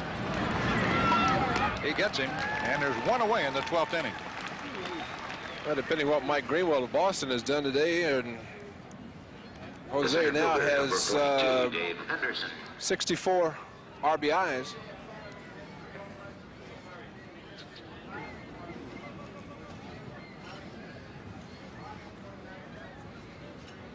There has not been an American leaguer hit 3 home runs in a ball game since 1983.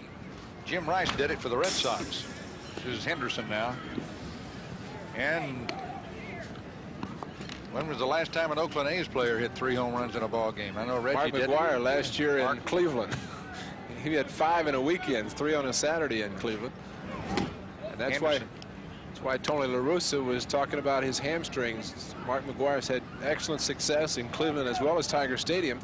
Did very well there since joining the major leagues.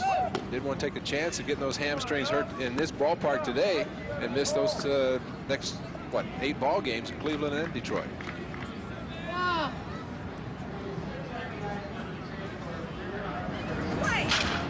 Henderson hits one to the ground, and Fernandez is short. And he throws another one over there, 2 down. Well, what's incredible so much to me about Canseco The is third baseman, number 4. he hits Carney pitches that are in Lansford. on him. I mean, with his arms not even out there. He just gets that head around on that bat out in front and drives it out of here. I think an important thing about that, after Henke had gone in 0-2 and just trying to get the ball inside, it was up and Jose got away from it. But from the hitter standpoint, you have to figure that he's not going to come back in there, and he didn't. Carney Lansford's had 3 hits today. I think I said George Bell, I think was the only other player in the American League, or both. American League hit 3 home runs in a ballgame. George Bell did it opening day in Kansas City This year? this year. Yeah. Of course, he only has 10 right now, so he did 3 of those in the first day of the season. Here they were in the 82nd ball game. 3 home runs that Rice hit in the game. I think they said that was here. 83. Lansford fouls it off. I said the last American Leaguer did 3 home runs in the game, but that was here. Whatever bat Canseco's been using today. Hope they get that baby in a silver. Lansford's out of there. Manny Lee is leading off. He got on the 2-out error in the 9th inning and eventually scored the tying run on Tony Fernandez double, and Fernandez will bat here against Greg Cadaret. Greg starts him off with a strike. Todd Burns throwing down in the A's bullpen. Todd scheduled to pitch in Tuesday's ball game. And the way he's throwing, he's not just trying to get some work in. Tony La Russa is worrying about Tuesday some other time. Base hit. Out into center field, so Manny Lee continues to be a thorn in the side of the A's. That's the first runner to reach on Greg Cadaret. Greg had retired 4 batters in a row. And up comes Tony Fernandez, who slapped that double down the left field line that tied it up in the 9th. Number 1, Tony I just think if that hadn't happened, we wouldn't have the thrill of seeing Jose hit 1.5 miles. I hope we don't have the thrill to see Jose hitting again in this ball game. I'm with you. We got a plane to catch. I think Carney Lansford going over right now, giving Todd Burns a little more time to throw down the bullpen. We saw him last televised ball game against the Minnesota Twins, Todd Burns throwing in that ball game, and he was scheduled to pitch on Monday night. And I asked him, I said, why were you throwing? He said, I always throw the day before I pitch. And that's very unusual for a lot of pitchers. They usually like to throw 2 days before that starting assignment, but he throws, and he is right now throwing very hard. So He is. He's meaning business out there. A little high for a ball. Well, here's a very big out for Cadaret right here. Doesn't want to let this guy get on, and the big ones come up. you have all right-handed hitters after. Fly ball left field. That's hit well, and there it goes. Tony Fernandez has pulled the Toronto Blue Jays out of the mud pile twice today. It looked like he hit that ball one-handed.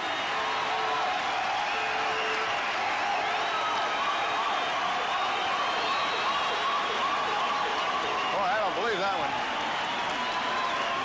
That one barely got over the wall, but it counts as much as that 450-footer.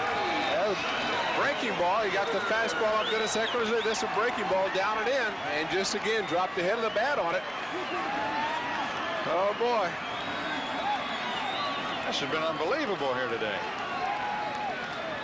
Nobody out, and here's fielder. Cadaret showed no signs of this kind of thing happening, and Manny Lee and Fernandez, a couple of little gnats, have struck the A's bad today.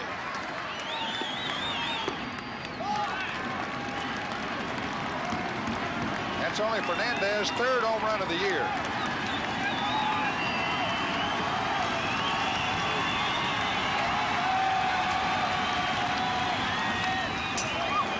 Fouled off by fielder.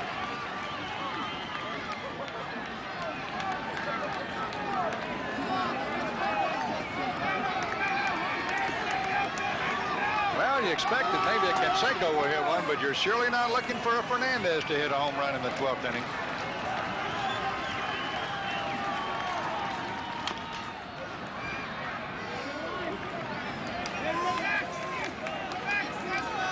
Well, I think this game has proven you can't assume anything. Boy, has it? He's beaten these Blue Jays 7 straight coming into today and had them down 6-2. Had them down 6-5 into the 9th with 2 out and a ground ball in the infield and didn't get out of it. And then had them down 8-6 in the 12th. So hand it to the Blue Jays. They have not folded their 10th. Drive to right. Canseco is there, and he's got it. 1 out.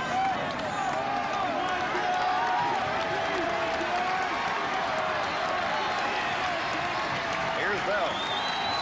Left fielder, number 11, George Bell. And Tony La Russa's on his way to the mound. You'll probably see Burns come in here. With Bell and Gruber due up next, 2 right-handers who got big bats. Tony's looking out in that bullpen, and he's already said, bring him in. But Greg Cataray and Dennis Eckersley were both just on the threshold of getting this thing over, and it didn't happen yet. In fact, if you're an A's fan, you got to hope that it doesn't happen in the 12th inning. So Cataray pitches an inning and 2/3 here today, and except for this, the 12th inning was very impressive.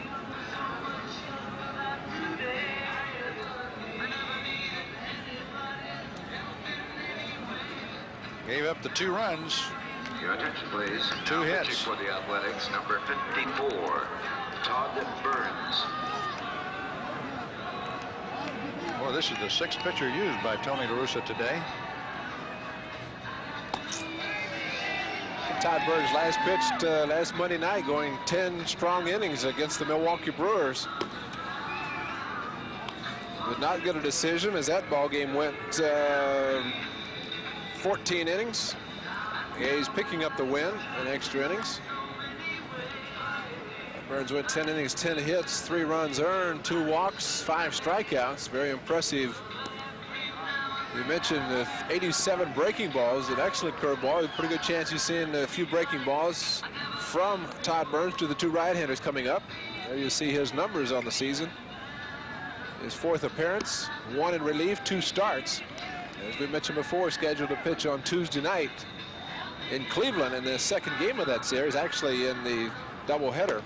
As Dave Stewart pitched 1 ball game, Todd Burns scheduled to pitch 1 ball game. Bobby West tomorrow, but right now at hand is today's ball game. Tony La Russa has farthest thing from his mind is Cleveland, Ohio right now. Just trying to get this win. Well, George Bell today has had 1 hit, and it was a 2-run homer in the 6th inning. For the season, he's hit 11 home runs.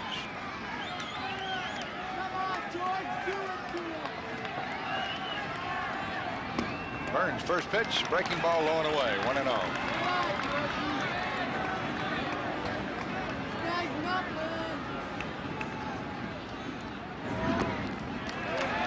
Two balls and no strikes now.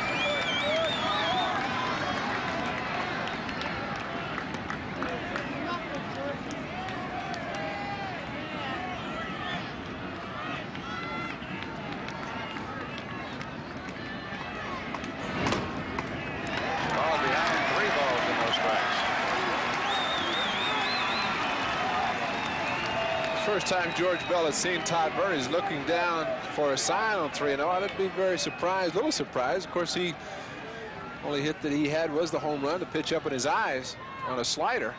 He was hacking. A little more than a hack. He's going for downtown Toronto. Burns challenged him on that one. So he has shown Bell he's got a pretty good fastball. I was asking Todd before the game today if while he was down in the minor leagues, if he were looking at the papers every day and seeing what's happening up here, if he had any inclination he might be coming to the big leagues. And that ball goes to the backstop, and he puts the go-ahead run on with 1 out here in the 12th inning on a walk. He said he really didn't read the papers down there. He said he knew what the A's were doing, but really never thought anything about coming to the big leagues. Center fielder, number 17, Gruber. Gruber is now playing center field. He started the game at third base, his regular spot. He's had 2 hits today, both singles.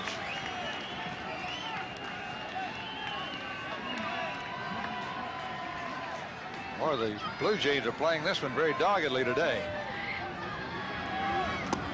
There's the slider to Gruber. Good one it was. Well, I hate to mention this again, but Todd Burns just has to be concentrating more on just the pitching. He has to come to that full stop.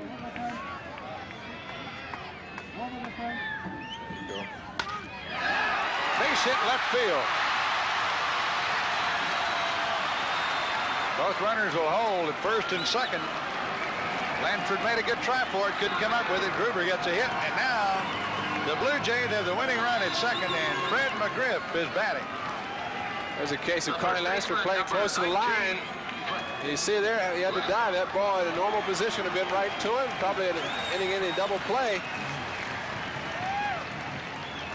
Right here with big Fred McGriff up, he needs the double play to get out of this inning right now. McGriff today has had one hit that drove in a run in the second inning. Wow, what a ball game. A lot of contrast to those games we had recently where the A's didn't score any. Everybody's scoring in this one. It tied up 8-8 in the 12th inning. The Blue Jays are in the driver's seat. Curve in the dirt, ball one.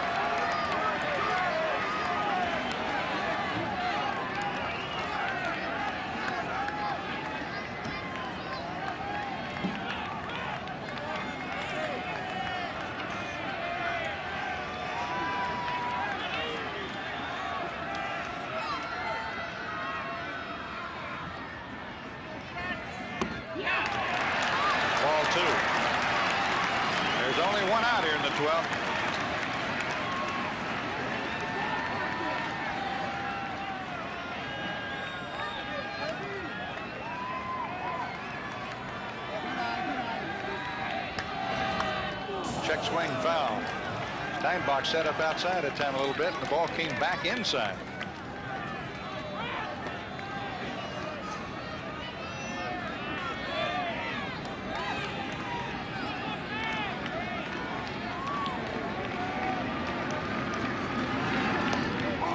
Good breaking ball strike.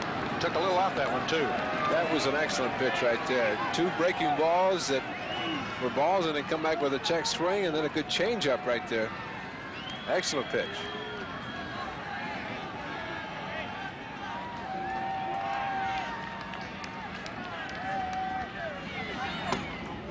Tried it again and missed with it, ball three. Well, here's that 3-2 count again.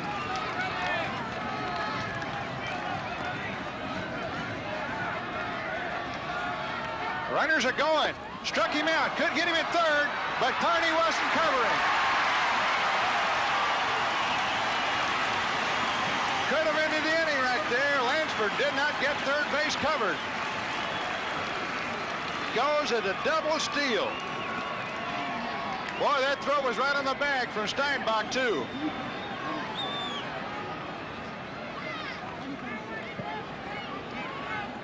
Another good pitch, Terry Steinbach just going down trying to make sure he blocked it, but Carney Lansford, the only thing I can think was holding his ground as long as possible on the 3-2 pitch and just covering. Actually, he made a great catch. Play, He just saved the catches game. the ball. That's right. Because it was thrown when Steiny saw he wasn't over there. He started trying to throw it to a moving target. Now here's Borders with two out, runners second and third. Pop foul ball out of play. And you don't know Burns well enough, or at least I don't, to know whether he borders on stopping or not, but somebody's got to be reminding him here to be sure and stop. Well, so far he has done a good job. Early he was a little quicker. He has stopped more now. But the only question now is the breaking ball he's been throwing down in the dirt. Will that take that pitch away? Because he has been throwing it down, the runner at third base. Nope, he threw it. He almost hung it in there and almost hit the hitter.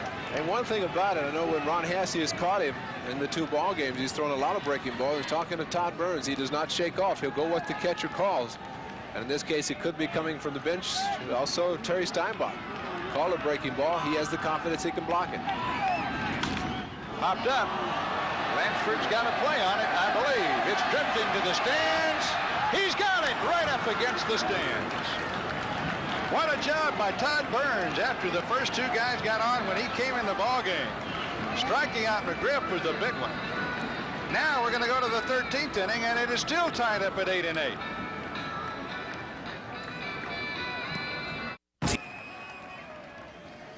Last half of the 5th inning, free swinging Fred McGriff comes on. 15th inning.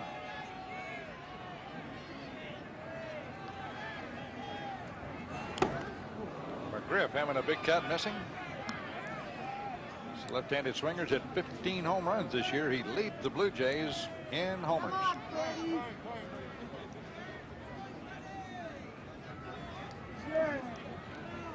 Todd Burns came on in the 12th inning. Spins a breaking ball in there, strike 2.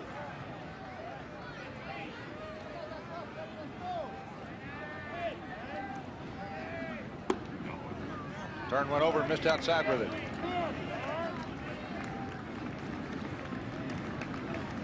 Boy, Hinkie really got tough today after the home run. Burns missed it again. It's 2-2.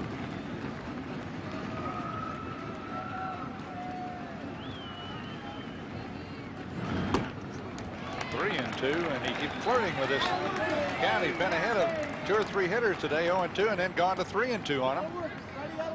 He got Fielder on a 3-2 count in the 14th on a liner to left.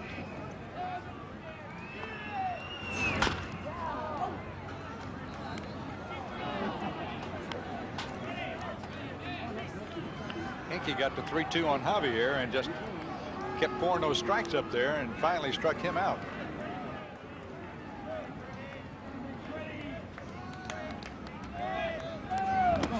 That's ball 4, and Steiney's got to get to the backstop in a hurry. That puts a potential winning run on now, free of charge. It's only the 2nd walk of the game, given up by A's pitching, both by Burns. And it brings up Borders.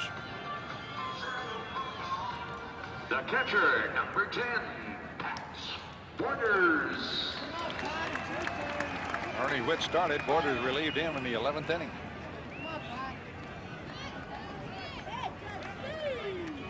Well, it forces the A's infielders now to come in. Carney Lansford in front of the bag. Mark McGuire, everybody figuring bunt for the Blue Jays. Of course, as Tony La Russa tried to hit away.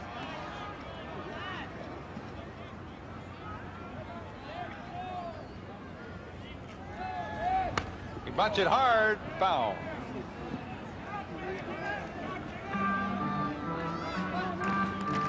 The thing about artificial surface, if you have them running or the infielders charging on a possible bunt and the guy swings away, you have them in motion, you have the artificial surface. Ideally, you want to hit the ball on the ground. It can open up a lot of possibilities. That's why a lot of times the manager will take the bunt off on turf, depending on the type of hitter. If he's a fly ball hitter, ground ball hitter, ideally, him to hit the ball on the ground.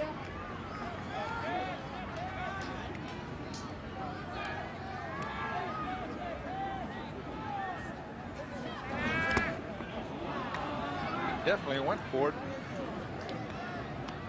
They might have bunted had tried to bunt a ball too. Yeah. Strike 2. Let's see if they take it off here now. Well, Tony La Russa has been teasing the press by saying he's got a mystery pitcher for Wednesday. He may have a mystery one for Tuesday also, because Burns was scheduled to start Tuesday's game against Cleveland. Bunt it anyway. Good bunt at that. McGuire tags a runner going by. So with 2 strikes, they left the bunt on. And now they've got Barfield and Laureano to try to win the game. Well, you have a right-handed hitter with first base open, 2 switch hitters coming up. Actually, 3 switch hitters in a row with Laureano, Lee, and Fernandez.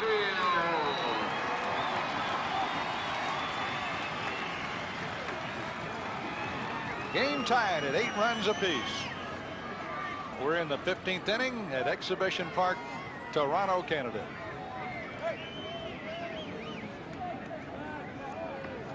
They're going to They're gonna walk him. He'll walk Barfield, who's already hit 1 home run today. I would imagine more than a personnel walk, this is a strategy walk. Yes. By that I mean not just pitching around Barfield, but trying to set up a double play.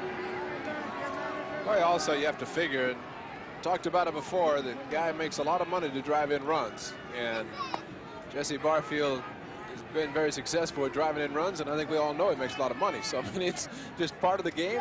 Set the force play, or the possible double play, force as well. Only thing that happens right now, you have two hitters, possible two hitters, Liriano and Lee, who are slap hitters, have good speed. Might be a little tough to double them up, The second baseman, but it's a number chance you 2, take. Nelson Liriano. The A's have not turned a double play today. Yeah, they did. They did in the second inning. But they had 4 of them yesterday.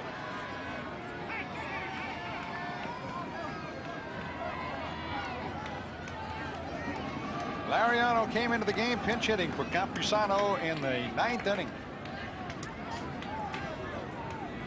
Come on, Nelly. Outside, ball 1.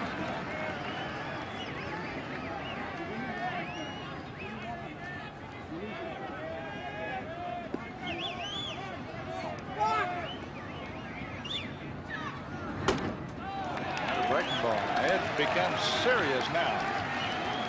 Can't afford to walk another one and put that winning run at third with 1 out.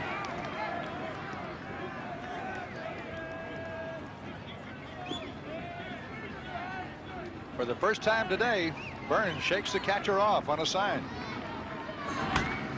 And he throws a fastball, fouled off.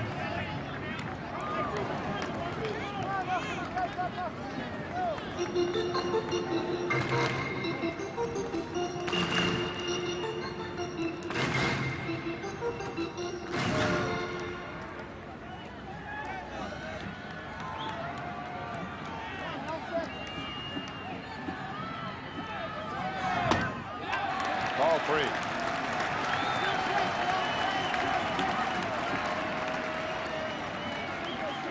Well, the outfield's playing very shallow, but because of the speed of Liriano, the infield has to move in a little bit, so it kind of opens it up a little bit more, but good speed in the outfield for the A's to be able to cut off a blue pit.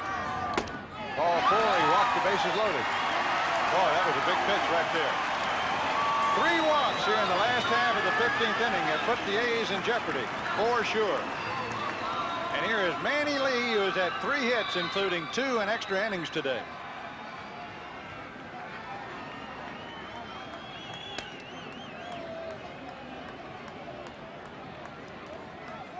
Third baseman. Well, now everybody has to come in. Yeah, they have to definitely cut the runner off at home. But the outfielder's coming in. Infielder's in. The outfielders have to get to the position where they know from that distance they can throw the ball to home and get a man out at the plate on a fly ball. If it's over their head, you just start running to the clubhouse anyway. Oh, Dave Duncan, who's in the process of losing a lot of weight, lost about 20 pounds.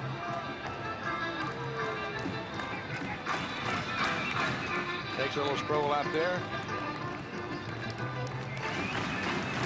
Well, this has been the best opportunity all day that the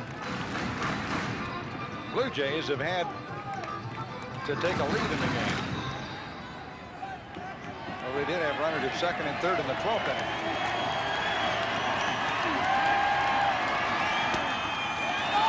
Ball 1. He's staying away from those hitters, and that's where he's missing.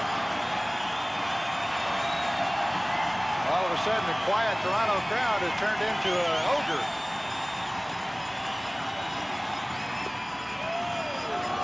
One and one.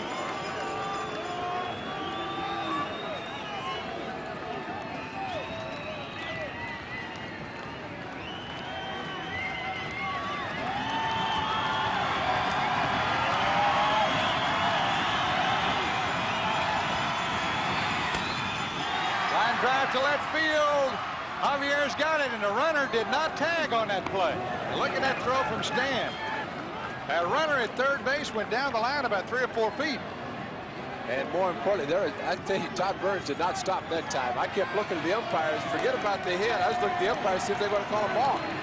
But McGriff that time, when the ball was hit, he came down the line. He didn't go back quickly enough. So once he did go back, From that distance, he couldn't have scored anyway, but no, it definitely was a line drive. See, check yourself for Todd Burns here compared to what happened earlier. That has been called a balk today. well, here's been the hero for the Blue Jays today. Tony Fernandez with a 2-out double in the 9th inning tied the game off Dennis Eckersley. And in the 12th inning, off Greg Cadaret, hit a 2-run homer to tie the game. And here he is, bases loaded in the 15th. Right back to the mound, and Todd Burns has done it. An escape back of great magnitude. And I had a feeling he was going to. Boy. Well, we're going to go to the 16th inning, and I don't know about your scorebook, but this is the last inning I can put in this page of my scorebook. We are still tied at 8-8. Your attention, please. Now pitching Well, for the Blue that Jays, part of the game is over. Let's start another one now. John We got a new pitcher Cerruti. coming on, and it can't get anything but better for the A's because Hinkie pitched 4 innings, which is the longest he's ever pitched, I understand, in the big leagues, at least since he's become a reliever here in Toronto. And this young man here, John Cerruti, coming in the ball game yesterday. He came in and gave up a walk, a home run to Dave Henderson, and then a couple of more singles. So from the offensive standpoint of the Oakland A's, to see a left-hander come in, I don't care who it is, whether left-hander or right-hander, but get big Tom Hinkie out of there because he was throwing hard. Bidding on the And after 16th giving up that inning home for the run, Athletics, he settled this is down, and baseman number it's got to 9 be a of breather right now, even though Gallego. it's the 16th inning.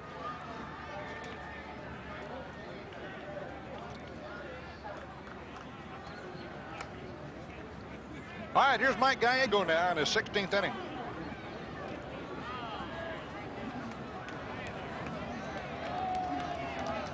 I designed my scorebook many, many years ago and put 16 innings in it. And very few times have I ever gone the route with it. A few times I've gone over. Gallego's had 2 hits this afternoon. He's been playing second base and doing it well, and he made what might have been the biggest defensive play of the ball game. It's a little squibber back to Cerruti. Wow. There'll be a lot of guys getting out in front of this guy after Hinkie. Well, that's just what I was going to say. It's good to see Hinkie get out of there, but you have to change your thinking on hitting because of the way he does pitch. He'll throw the sinker, a breaking ball inside, but a different type of pitcher, not the power pitcher of the Tom Hinkie. Mark McGwire. I've been swinging that bat well the last few days. Takes a strike on the inside corner. That was a good pitch by Cerruti right there. Last 6 trips to the plate, McGwire did 4 hits with a double and 3 runs batted in.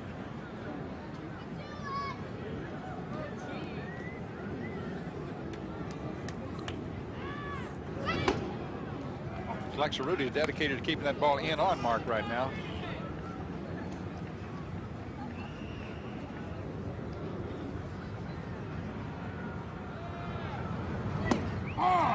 That inside corner twice on him for called strikes. I believe Mark is seeing that the same way the umpire is.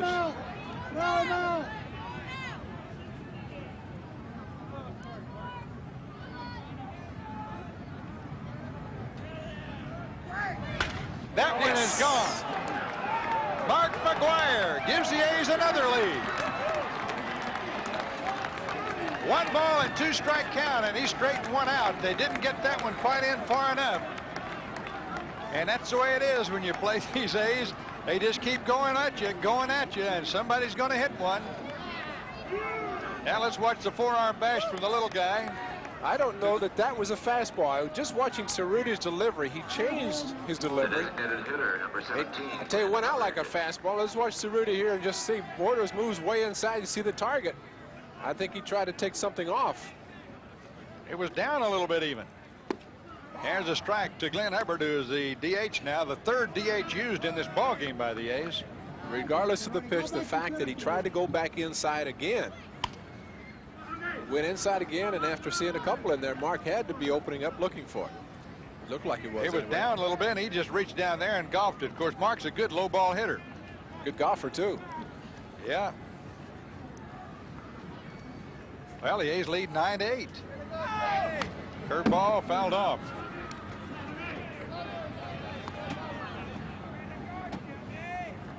Mark McGwire, it's good to see him back in the swing of things, if you'll allow that little play on words. That's his 14th home run, 46th run batted in. Cerruti threw that ball hard, and Glenn Hubbard is out of there. So they're 2 down, and up comes Canseco. Jose today has hit 3 homers. The right 6 fielder, runs number batted 33, in. Jose Canseco.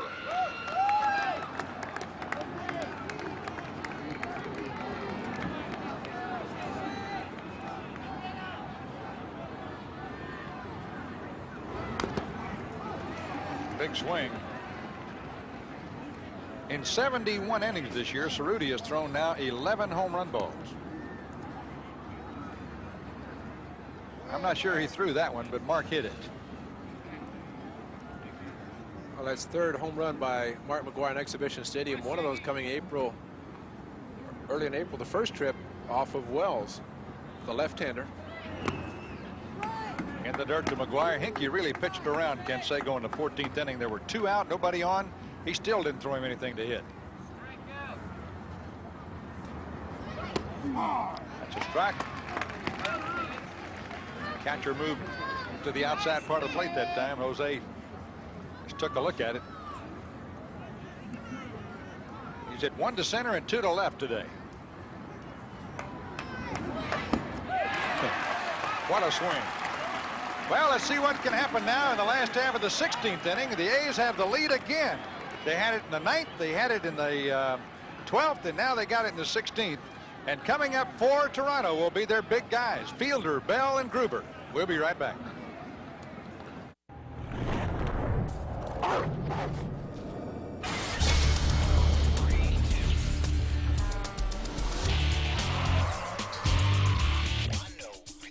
Introducing the 15 new Chevy Colorados.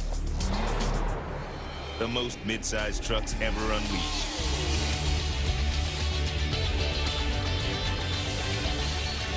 Chevy Colorado. An American revolution. If a relaxing moment turns into the right moment, will you be ready? Get to know Cialis, the first tablet for erectile dysfunction that gives you up to 36 hours to choose the moment that's right for you and your partner. Cialis goes to work fast and can work for up to 36 hours. Cialis is not for everyone. If you take nitrates for chest pain or certain alpha blockers for prostate problems or high blood pressure, do not take Cialis. Such combinations could cause a sudden unsafe drop in blood pressure. Don't drink alcohol in excess with Cialis.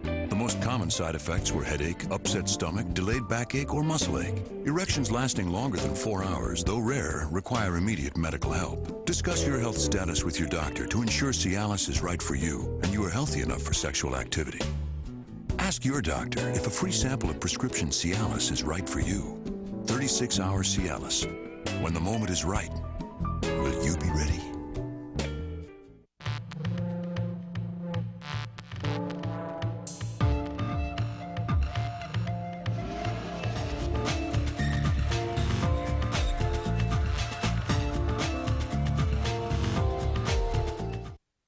Gateway's got a powerhouse of a PC package for less than $500. Our speedy 310T comes with the Intel Pentium 4 processor, so you get more bang for your buck. Call Gateway today. This offer ends soon.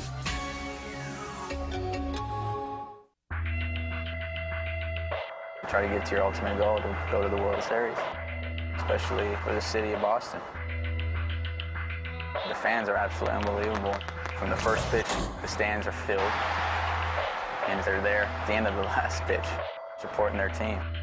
You do it for them, you do it for your teammates, you do it for yourself. Try to win a World Series. I live for this. Catch Major League Baseball all season long on ESPN. Don't miss it. Well, as we go to the last of the 6th inning, it's Cecil Fielder. Or they call him up here, Cecil Fielder. He came on as a pinch hitter in the 7th inning for Rance Mullenix. He's gone 0 for 4. He has hit the ball hard the last 2 times up. One of them was against Burns, who's out there right now. Didn't hit that one, strike 1. Burns came on in the 12th inning in relief of Dennis Eckers, Cantaray. Ken Ray came on relieving Eckersley. Slider missed it. It's 1 ball, 1 strike.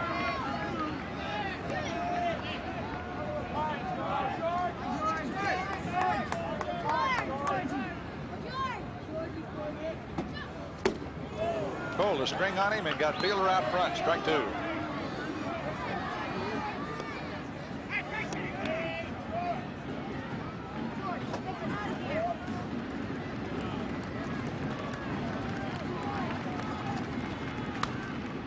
Reaching for it. Fielder fouls it back. It's over the top of the screen here. Well, you've heard of breakfast at Wimbledon on the networks. How about breakfast, lunch, and dinner from Toronto on the A's television network? Oh, he got him. That was right in there. A fastball. Fielder was surprised and couldn't swing, and he struck him out. 1 down in the 16th. Boy, he wasn't looking for that. 3rd strikeout for Burns. Well, you get a guy looking outside, diving into the ball, and there's the pitch right there. Good pitch, good fastball, kind of tailing in to the right-handed hitter. Here's George Bell, who's hit 1 2-run homer today. That came in the 6th inning. He brought the Blue Jays from 6-2 to 6-4 with that one. Strike call from Todd Burns. That was a surprise. Of course, George Bell hit a home run off the slider, but Todd Burns been starting most of the hitters off with the breaking ball. A little low. Bell almost jumped at that ball.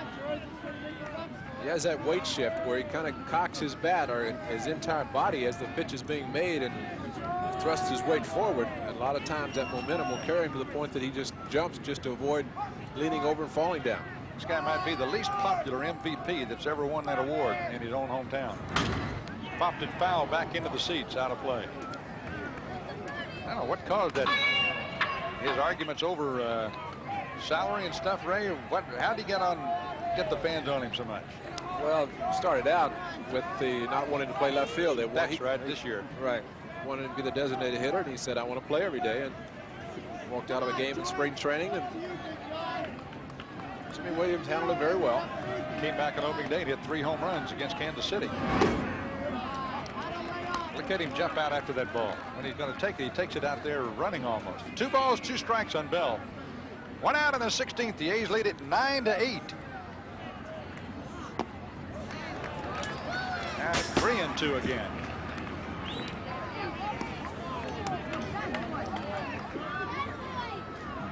Well, if Todd Burns gets his first big league win into this one, it can be said it did not come easily. He'd just be happy to be talking about it, regardless of how easy, just to get it over with, as well as his teammates. The question is now, do you throw in the breaking ball or do you come in with a fastball and challenge last year's MVP? We'll find out, because here it comes. Well, it's ball 4. He'll trim the breaking ball.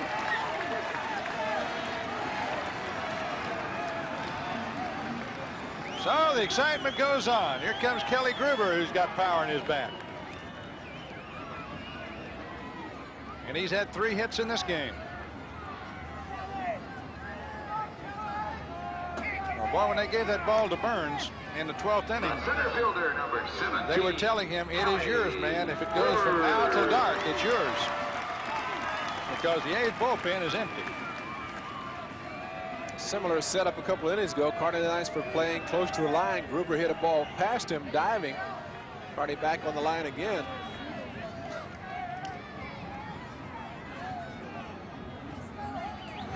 Here's a drive to center field. Henderson makes the catch, and there are 2 down. Sure, this is one situation that would have liked to have been avoided. Was Fred McGriff coming up here, left-handed hitter. Not that many left-handers other than the 2 switch hitters, Liriano Lee and Fernandez. But the power guy is right here at the plate. So, as you mentioned, if he is going to get that first win, it's going to have to come against a tough hitter in McGriff, trying to get this last out. He walked him to start the 15th inning.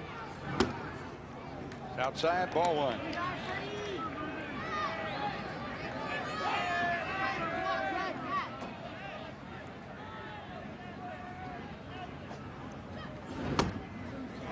side, ball 2. Pat Borders is on deck. Steinbach, when talking to him, probably said, now keep that ball away from this guy. Throw it on the grill, Brett. Came right in there with that one, 2-1. And fastballs, too. It's not throwing him the breaking ball that he struck him out a couple of hours ago, it seems.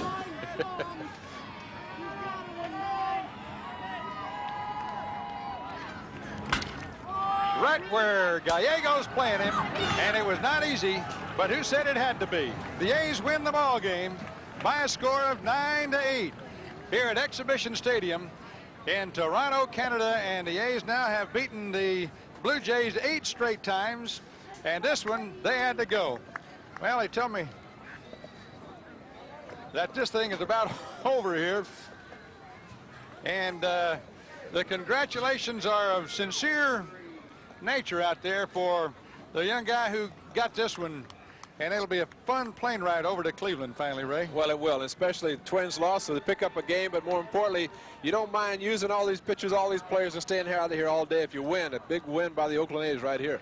Well, I guess the television fans have to certainly consider themselves fortunate today to have seen something, and Jose Canseco hitting 3 home runs, and that's a thrill always to see anybody do that, and then Mark McGwire win it with a home run of his own. Well, of course, it was the big boppers, the guys that hit the home runs that end up doing it. And of course, taking a home run, not even have to worry about get guys on, get the base hit, but it's good to get it over with.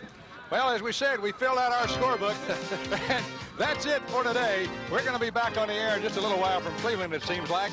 The A's win today and move to 6 games ahead of the Minnesota Twins. Hope you'll join us for our TV game tomorrow morning at 10:30 from Cleveland. For Ray Fosse, Monty Moore saying thanks a million for joining us. And once again, the final score, 9-8 Oakland. So long, everybody.